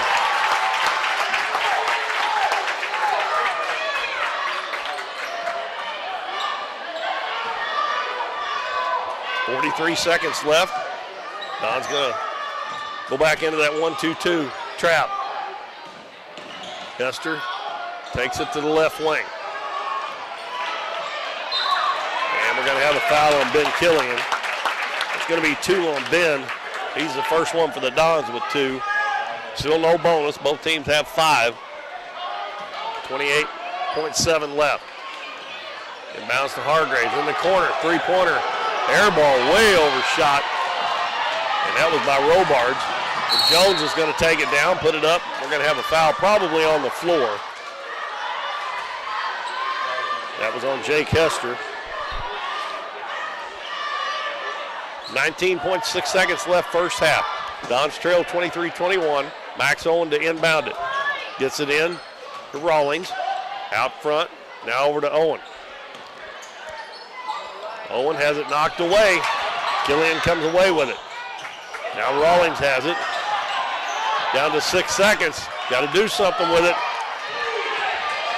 And Emmett Jones jumper from the baseline, and it goes. He got a good bounce. He hit the back of the rim, backboard, and fell in. The Dons were kind of ragged there, but they got it to go. And we're right back where we started from. 23-23 is our halftime score. I honestly didn't expect it to be much different out of these two, I don't think. One thing we haven't talked about is the Big 3 power rankings that come out every week. These came out 2 days ago. They've got the Doniphan boys at 2, and then Twin Rivers rounds out the 5. So a lot of people thinking that these 2 teams are kind of leaders for the Big 3 conferences. What is that? Big Spring, OFC, and Black River. Black River League. Black River League, yeah. So 2 of the top 5 going at it here tonight. We've got 23-23 at halftime. Yeah, I'll figure up the scoring here real quick. Twin Rivers is being led by Colton Hargraves with 8 points. Bo Lilly has 5. Jagger Crimson has 5. Luke Hester 3. Hunter Huddleston 2. And that is a total of 23. They were 1 of 2 from the free throw line. The Dons were 2 of 3 from the free throw line. As we said, they only called, I think, 11 team fouls total in that first half. For the Dons, we got 3 points for Ben Killian, 2 for J.D. Burton, 2 for Luke Emmons, 1 for Isaac Rawlings, 5 for Emmett Jones, 4 for Max Owen, and 6 for Cam Barton, for a total of 23 as well. So we're tied at 23. Dalton, let's go ahead real quick here and tell them the games are coming up next week. And then when we come back, we can get set for the second half. Okay, that sounds good. Like we talked about with Coach Epps, have some big ones coming up for the girls, but looking at just next week, they do have on Monday night, it's going to be East Carter. That game is at East Carter. East Carter's 9-2. Once again, the Donettes have already matched up with them. That was a 38-36 ball game in the semifinals, in the finals over at the Lady Royals Classic right there before Christmas. And they also play Thursday night, and that is against Greenville, and that is going to be at home. And we will be here live for that one. Looking over at the boys' schedule coming up for next week, The boys have Caruthersville at 110. That is here at home, so Tuesday. And then as Keith said earlier, Friday night they're going to travel down to Naylor. Naylor's 0-6, but Caruthersville's 6-1. So should have 2 good ball games coming up for you next week for the Dons and Donettes. The Dons on Tuesday night and the Donettes on Thursday night. And both of those games look to be probably pretty good ball games here. I would imagine there's going to be some good games coming up. I know this is our 3rd game this week. Next week we got 2. And the next week we got 2, and the next week we got 2. And then in February, I think we have 5 home games in February total. So we still got a lot of home games coming up for you here on Current River Broadcasting. So once again, we're at halftime. 23-23 is our score. Twin Rivers and Doniphan in this key Ozark Foothills Conference game. So we're going to take a break for a few minutes, and we'll be back to get to the second half here coming up shortly. Davis True Value is proud to sponsor the Dons and Donettes for another exciting ball season. Just like the Dons and Donettes, Davis True Value knows hard work wins the game. They are your selection, service, and savings destination hardware store, serving the area with paint, plumbing, electrical, lawn and garden, and housewares. Your local True Value hardware with so much more. From window repair to chainsaw sharpening, we are the store of first choice. Behind every project is a True Value. We're for worrying less about the what-ifs and more about the why-nots. We're for checking off your bucket list and then making a new one. We're for starting a family, a business, a tradition. And if you find yourself starting over, we're here for that too. We're for doing as much as you possibly can on a Saturday and absolutely nothing on a Sunday. We're for building a life in Missouri and going out and living it. And when it comes to making sure everything you build is protected, we're here for you. We are Missouri Farm Bureau Insurance, and we are Missouri for life.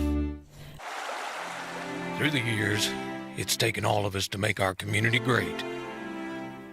We're proud that Chevrolet has been an important part of America's history for many generations. And Ripley County, Missouri, you are as American as it gets. And that's why your friends at Countryside Chevrolet of Doniphan want to say thank you. Thank you for making our country and our community great. We see the potential of her and him and you, of where you're from and what you can accomplish. Because when you set your mind to it, there's nothing you can't do. But reaching your potential isn't just about achieving your goals. It's about helping others, supporting your neighbors, building your community, and investing in people that make a difference. Like her, and him, and you. Because when you're from here, that's just what you do. And from here, we can do anything.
All right, welcome back, everybody. We had a very exciting first half here.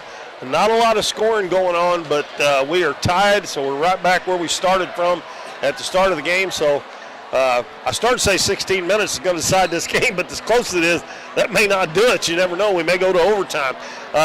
Both teams struggled a little bit offensively, but both teams getting after it on defense, and we expected it to be a close game. And the first time it was, and I didn't expect anything different here tonight. Yeah, this Twin Rivers ball club, like we said, they're 7-5, but 3 of those losses have come against Bernie. And everybody over that I talked to, basketball-wise, fully expected Bernie to be in the finals over there at Bloomfield. Bernie was supposed to be one of those teams that made a run and was supposed to upend Dexter, and a lot of things happened. I believe Malden knocked them off. Is that right? I believe that's right, So Bernie's obviously had Twin Rivers' number, but don't let that record fool you. 7-5, they're a much, much better ball club than 7-5. Well, I'll tell you what, that Johnson kid for Bernie, man, that kid can flat outscore. He's only 5'9" or so, but he had a 44-point game over, and he ended up only getting within like 10 points of breaking the all-time record for the 4 games over there. Yeah. He can flat out score, but they didn't. To me, they had him and another left-hander that shot a lot of threes, but that's what they do, shoot threes. For not going in, All right, Dons will have the first possession, and they send out Max Owen, Cam Barton, Emmett Jones, Ben Killian, and J.D. Burton. It's been a pretty consistent 5 for him, hasn't it? Yeah.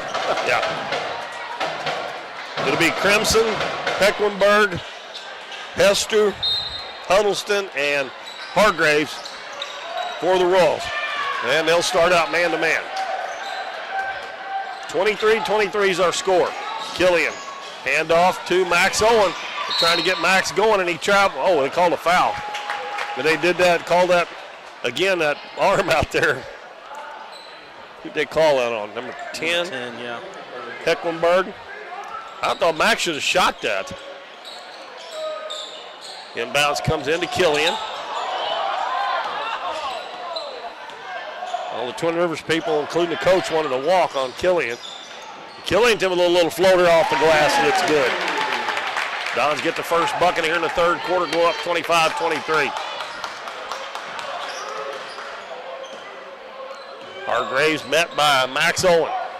Bounces it to Hester. Hargraves fans out on the right wing. Ahead of the key to Crimson. Hands it to Hecklenberg. I don't think Hecklenberg's even attempted a shot yet. Back to Hargraves. Hargraves doing a lot of dribbling, and he hits Hester. Nice pass there, and the shot is put up, and we got a foul. Nice little drop-off pass from Hargraves to Hester. That's going to be on Max Owen, and that is Max's first foul. That's good news. Right. The other night, the Dons didn't get any foul trouble. They were getting in a lot of foul trouble, even at Bloomfield.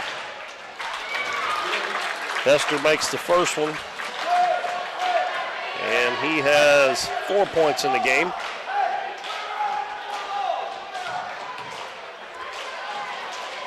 Next one is good. And we're tied again at 25. 2-2-1 full court press.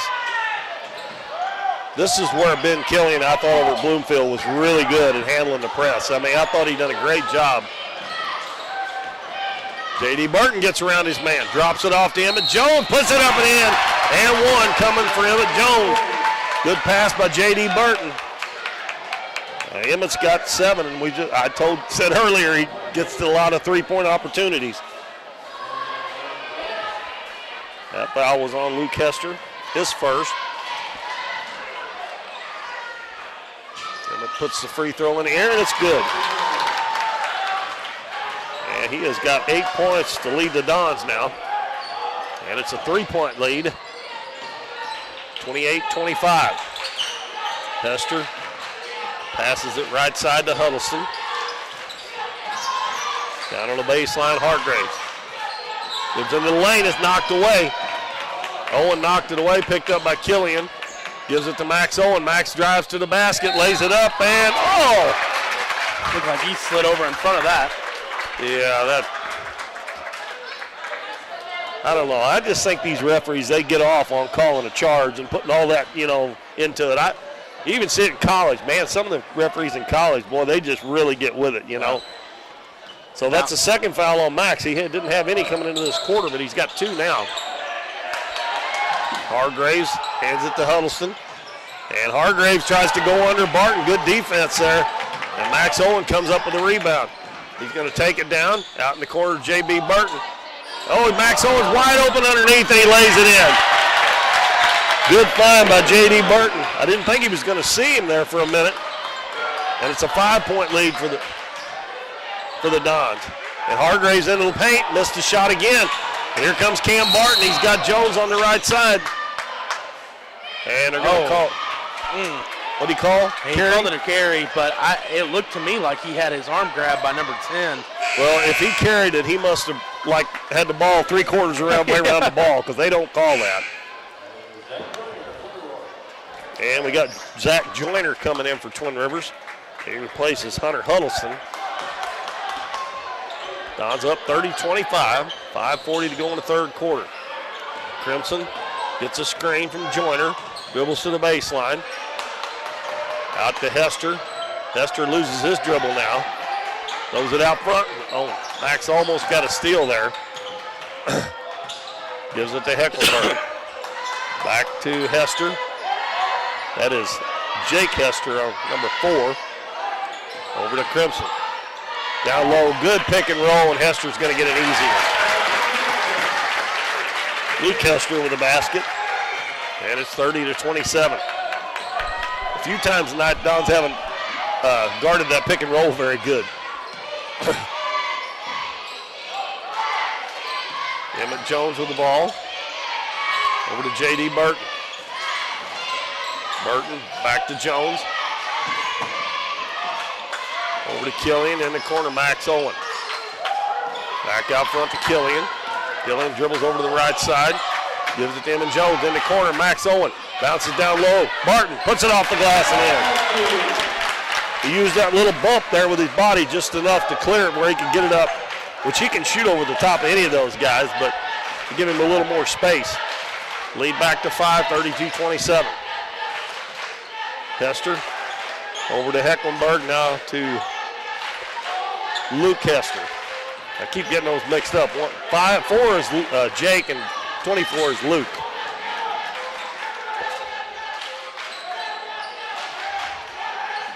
Crimson out to Jake Hester. Over to Hecklenberg. Back to Jake Hester. Don's in a zone now. They've got Hargraves on the bench, so we don't know who they're going to go to here. Probably try to get it inside to Luke Hester if they can. Out in the corner. Crimson, high arcing 3. Wow.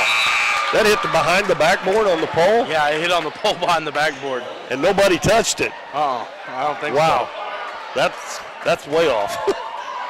Now Coach McBroom just looked at him. Yeah. Just kind of gave him that look like, what in the world happened there? Coach McBroom gets Hargraves right back in the ball game. Dons with a chance to build on a 5-point lead. 3:20 to go in the third quarter. Killian over to Jones on the left side. Back to Ben Killian. He's open. 3-pointer looks good. A little bit long. I wish they wouldn't shoot it when a straight line from me because they look like they're going in every time. They're going to try it again, and this one rims out. And Barton with a good rebound. Outlet pass to J.D. Burton. Burton dribbles down. Boy, had Emmett Jones wide open but didn't see him. Probably a good thing he didn't see him there late. Emmett Jones turn around. It's in and out. Joyner with the rebound for the Royals. He's stuck on 32-27 with 2:40 to go. I don't know. First one to 40, maybe 45 for sure, probably win this game. Hester dribbles into the paint, puts it up, and partially blocked by Max Owen, and he comes away with the rebound. Passes it up to Killian. Killian out in the corner to Jones. Jones pass to the basket, and they're going to call him for a travel. I'm not really sure he walked, but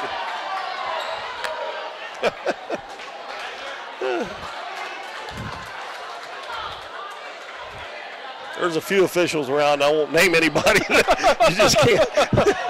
they're, if you say anything to them, they're going to give you that look. They're going to tell you to sit down, yeah. They're going to give you that look, like, I didn't miss that, And down low, Hargraves catches, spin. Gets him in the air, shot a little too hard. And again, good defense by Barton. Passes up to Burton. Burton goes in, goes up for the shot, and he's hammered.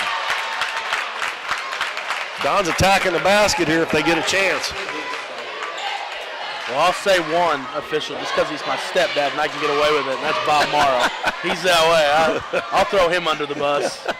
That foul was on Jake Hester, his second, and J.D. Burton puts the first free throw in. And we got Luke Emmons checking in, and also Isaac Rawlings getting ready to check in. Sean Gazaway in. Coach Cagle trying to get Jones and Barton a little rest here before the quarter, and J.D. Burton. But Bob's never missed a call, and if you don't believe me, just ask him. He'll tell you. He's never missed one. I've noticed that about him. 34-27. Dons lead by 7. This is their biggest lead in the game. Hargraves dribbles in, forces it up, no good. The ball tipped up, and Max Owen gets the rebound. Hargraves might be trying to do a little bit too much now, and he's going to foul Max Owen in the back court. And I got a feeling he may be coming out right now. We'll see, but that's what it looks like. Kind of getting to playing a little reckless there, trying to do too much, make too much happen at once. Jagger Crimson comes back in to replace him. Ben Killian on the left wing, backs it back out. Minute 25 to go in the third quarter. The Dons 34, Twin Rivers 27. Twin Rivers, I don't think they're playing man-to-man right now. I think they went back to that diamond and one. Rawlings, nice drive to the basket, puts it up, and no shot goes in, but they're going to call a foul before. That's going to be on Zach Joyner. And Hunter Huddleston comes back into the game for Joyner. It's almost like in football where you could wish you could decline a penalty. Yeah, no kidding. We'll take the basket. We'll take the basket if you can have it.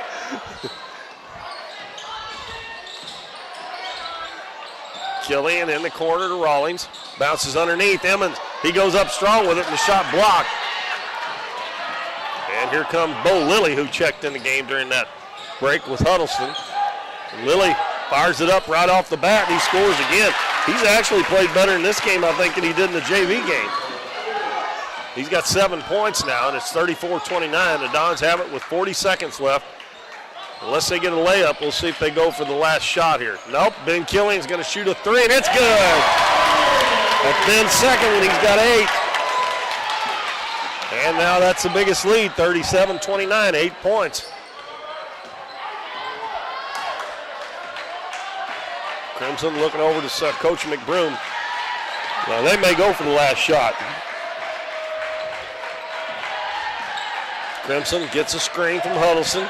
Stops and pops from the elbow, no good. Max Owen with the rebound. It's taken away, and Hester puts it up, and it goes in. Blake Hester gets his first 2. And that will end the third quarter. And the Dons have come back and taken a 37-31 lead as they outscore Twin Rivers 14-8 that quarter and have a 6-point lead. We'll be back in 1 minute with fourth and final quarter. Don't leave us. Should be good. Hometown Pharmacy is your one-stop pharmacy for all of your medical needs. Our pharmacists provide shots for flu, pneumonia, and shingles all in this pharmacy with no appointment necessary. Refills can be requested online or through our app, and delivery is available if you live within the city limits.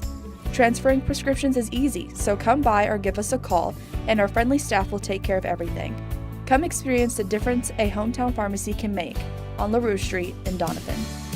At Mathis Timber, our goal is to provide our landowners with the greatest possible financial return on their timber lands, while not damaging young timber or leaving your property in a mess. We have served Ripley County and the surrounding areas since 1939. We will buy your timber on lump sum total or percentage. We have several references upon request. Contact Craig Mathis at 573-429-0996 and see how Mathis Timber can assist you with all your timber harvesting needs.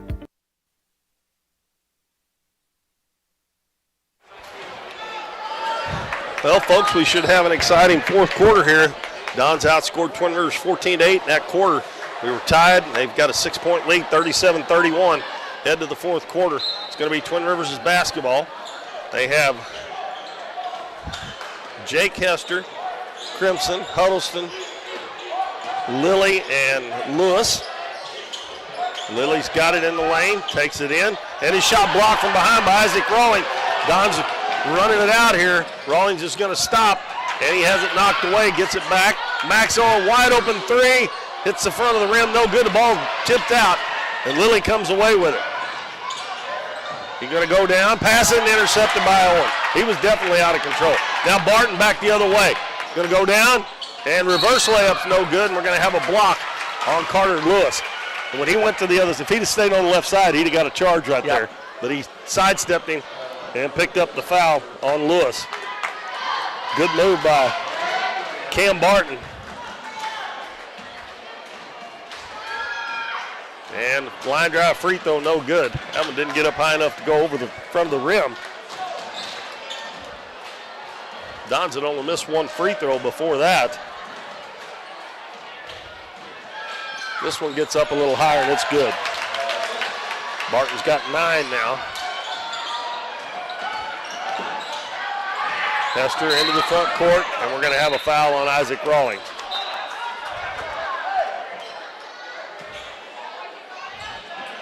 The other night against Liberty, the defense is what got the Dons back in the game, and it's pretty much been that in the third quarter here in this game as well.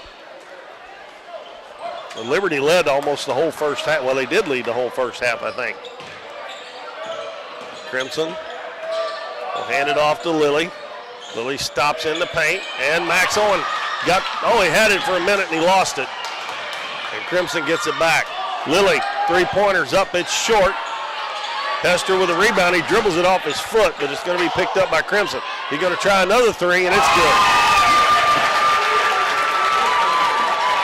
Crimson's got 8, and it's 38-34. And again, the loose ball is all going to Twin Rivers. It's still yet. Max Owen trying to answer back, and it's short. Well, Max has not hit a three-pointer tonight, and that is very unusual. Max hasn't had very many clean looks. He's had 2 back-to-back here. Yeah, that were good both of them were looks. short. They hit the front of the rim. Twin Rivers couldn't handle the rebound. They inbound it. Owens gets it back, gets 2 men in the air, shot no good. And the rebound comes down to Huddleston for Twin Rivers. You'll get it to Lilly. Hargraves is checked back into the ball game. Hands off to Crimson. Crimson hands it to Lilly. 6:10 to go in the game. Dons up 38-34. Hester runs into Max Owen. Ball tipped out and put up by Hargraves. And it's a three-pointer. And again, another loose ball. The Dons did not get their hands on. I hope that don't come back to haunt them. J.D. Burton goes down, puts it up, and we got a foul on Huddleston.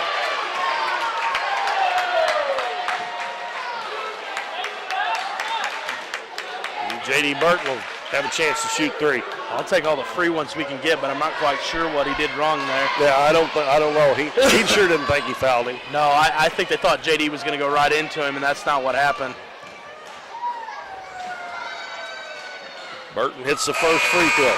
May have called that one a little bit early. Yeah.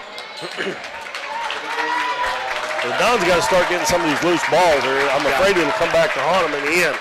We got a long way to go here. Just a 2-point lead now, which was 7. Burton looking for point number 6, and he gets it. Ben Killian checks back in for J.D. Dons have Rawlings, Barton, Killian, Owen, and Jones. And it's Hecklenberg, Luke Hester. Hargraves. Crimson drives into the paint, kicks it down the corner to Huddleston. Ooh, and we're going to have a foul on Isaac Rawlings. Well, the Dons are in the bonus. When they get fouled the rest of the game, they've only committed 4 right now. That was the 3rd foul on Isaac Rawlings. Oh my gosh. Barton went to sleep there, and Huddleston had an easy lay-in. And it's a 1-point game again. Twin Rivers back to the full court pressure. Dons get it into the front court. Down to the baseline, Jones drives in, lays it up off the glass, looks good. I love to see him drive that basketball, I really do. He's got 10 now. Very balanced scoring again for the Dons tonight. And a long three-pointer up, no good. Max Owen goes high to get the rebound. He's going to bring it into the front court himself. Takes it down, spins into the paint, and he tries to get it over to Barton, and it's intercepted. Hargraves is going to take it all the way. He laid it, oh, what a shot with the left hand by Hargraves. We are back to a 1-point lead for the Dons again at 42-41. And I think they might have went to sleep a little bit there too and let him take it all the way. We'll take a 30-second break. We'll be back. Don't leave us. The housing market is hot and interest rates are still low, making it a great time to sell your house or look for your new home. Either way, Taylor Schleif with United Country American Realty in Doniphan is there for you. Check out her listings online and be assured that Taylor will be with you every step of the way, making the process easier and more enjoyable for you. Come see her at their office in Oak Tree Village or schedule an appointment by calling 996-6786. Taylor Schleif and United Country American Realty, coming soon to a closing near you.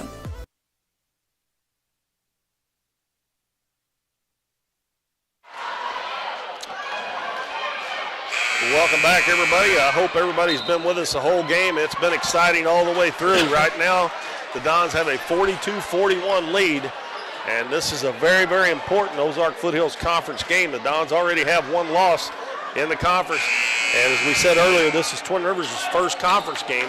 The Dons are 1-1 right now, and it'll be Dons ball with 4:41 to go in the game, leading 42-41.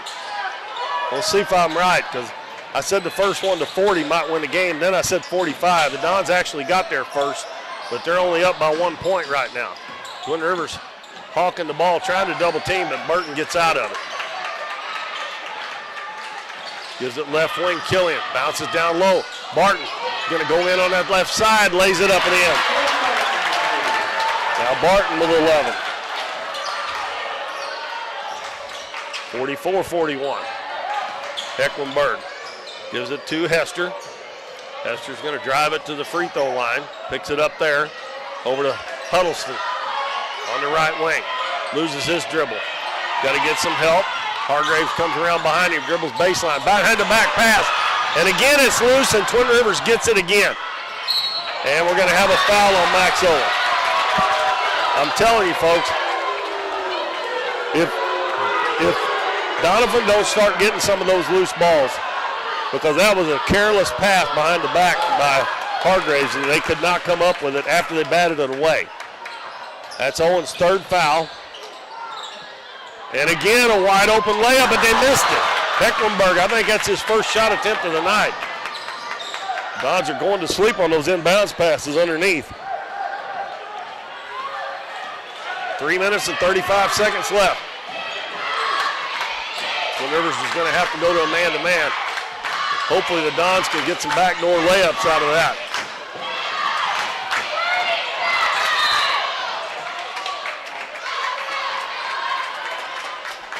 And we got a timeout called by Coach Cagle. It's a short one. We'll keep it here. And Dalton, what do you think? Well, I think 45 may have been a little premature there, Keith. I think it may be the first to 52. And I think that may be it, about 52-51. Maybe the ball game here. Well, I hope the 52's on the home side. I agree. And I hope it's not that close at the very end. Well, but it's looking like it's going to be. Like it's going to be, yeah. I think we're even though if they go man to man here, the Dons run that those screen game where they can get the ball inside the Max or Cam here, they can build that lead to 5 real quick. But then again, they got the ball, they got the lead, they don't have to shoot it, and they are in the bonus, which that's not always been a good thing this year. No. I've said all year long the girls and the boys both have trouble shooting free throws. Twin Rivers is still in a 1-3-1 zone. Emmett Jones in the paint. Back out to Max. He fakes the three-pointer. Back out to Burton. That's a good decision there by Max Owen. Now he's going to dribble into the paint, sidestep the defender. Oh, it won't go. Ball tipped around and it comes down to Huddleston. Well, that would have been big right there. Hargraves quickly into the front court. You better stay on him. Now he's going to back up and shoot a 3. No good. And a long pass, wide open. Max Owen, reverse layup is good. That's only 8 for Max tonight, but that's a big one. It puts the Dons up by 5 with 2.5 minutes to go. 1-2-2 zone by the Dons with Max out at the head of the key on that. Got those long arms. Over to Hargraves. Now to Hecklenberg, inside to Huddleston. They converge on him, and Max takes it away from him. And J.D. Burton double teamed in the back court, and I don't know why he didn't pass that to Max. Coach Cagle calls another timeout with 2:08 to go. 46-41's our score. We're only going to take a 30-second break because we don't want to miss anything when we come back here on Current River Broadcasting. Davis True Value is proud to sponsor the Dons and Donettes for another exciting ball season. Just like the Dons and Donettes, Davis True Value knows hard work wins the game. They are your selection, service, and savings destination hardware store, serving the area with paint, plumbing, electrical, lawn and garden, and housewares. Your local True Value hardware with so much more. From window repair to chainsaw sharpening, we are the store of first choice. Behind every project is a True Value. True Value.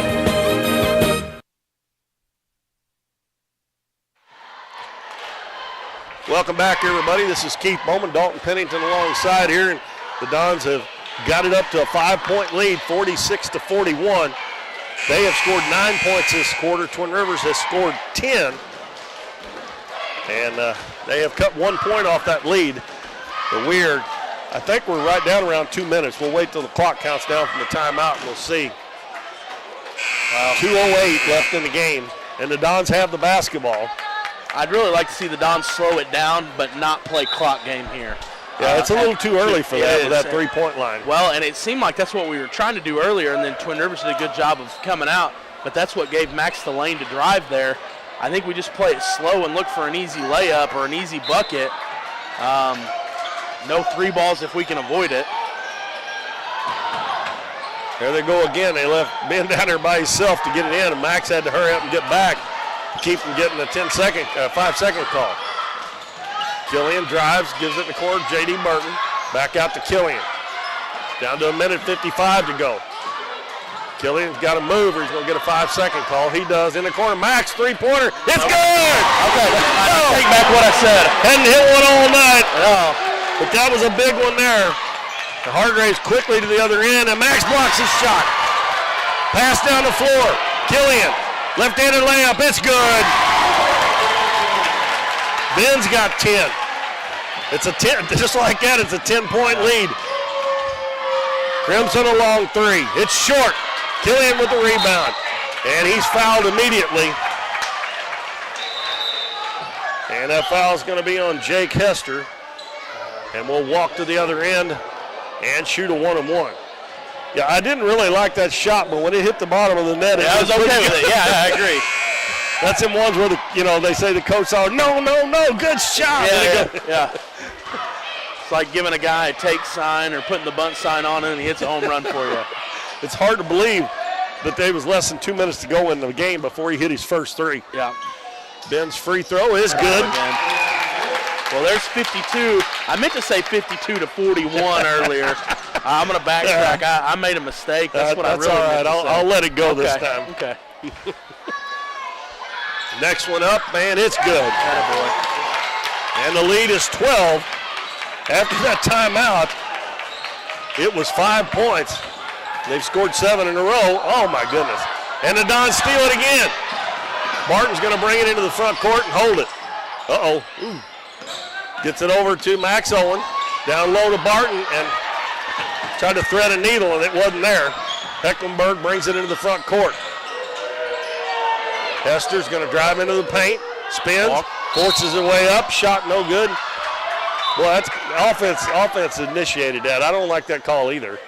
That one's on Emmett. Is that who they call that one on? Emmett Jones. Yeah, that's his second. Yep. It'll be 2 shots for Hester. Since the Dons are not shooting a free throw right now, I want to, so I don't jinx them, or 8 of 9 this half from the free throw line. Oh, there you go. Royals are 3 of 3.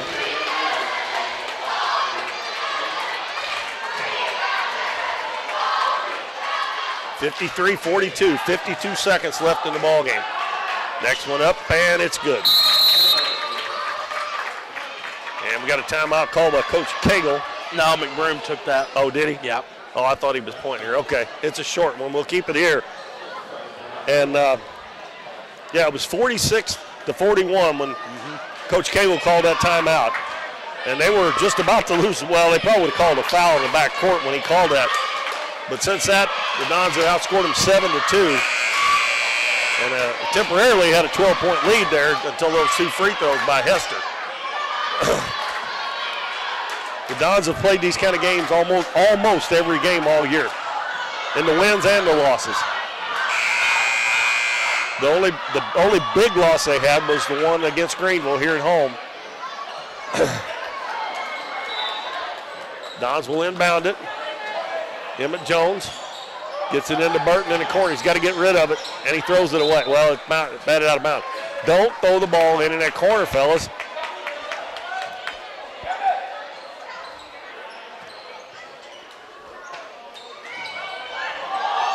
And a long baseball pass to Matt Owen. He's going to get it and bring it back out. He gives it to J.D. Burton. Burton is going to be fouled by Robards.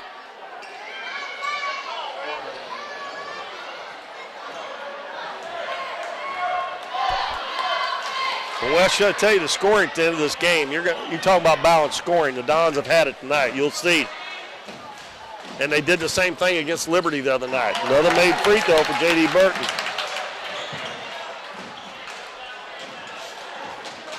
(54-43), one more.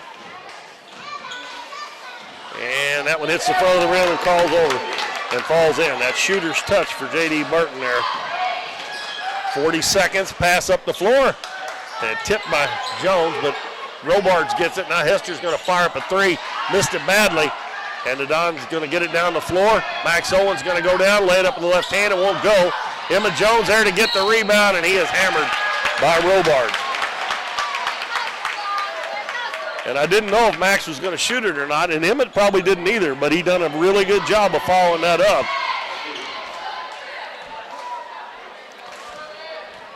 Emmett's got 10 points in the game. And now he's got 11.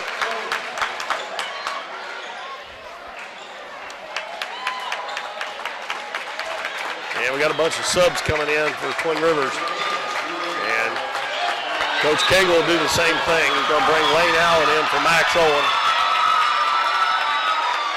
Luke Emmons came in, Isaac Rawlings, and Sean Gasway.